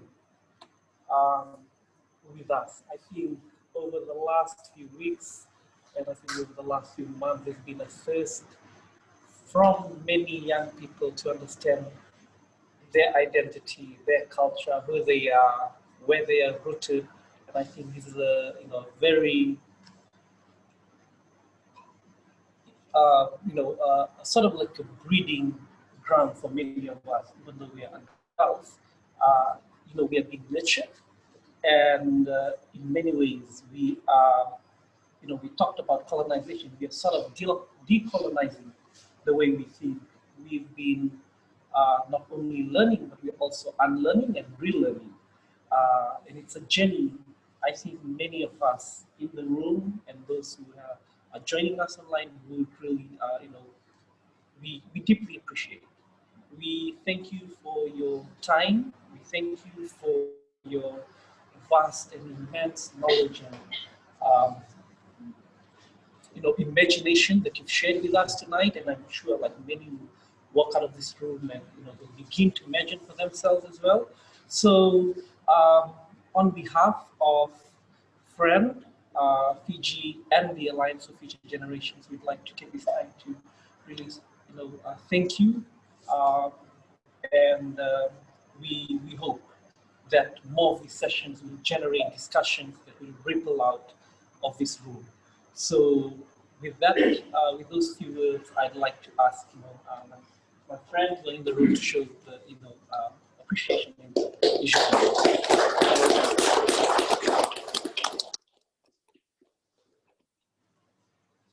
So, dear friends and colleagues, that ends the formal, I mean, it wasn't formal, but it was sort of a formal discussion. And please feel free to remain and enjoy the last few bowls of grog before you head out. And if you have any questions, if I may use the space, you can ask Mr. Tabilai and colleague. And thank you for coming in tonight. And thank you to our online participants who are joining us online, not only from Fiji, but from across the world. Thank you so much.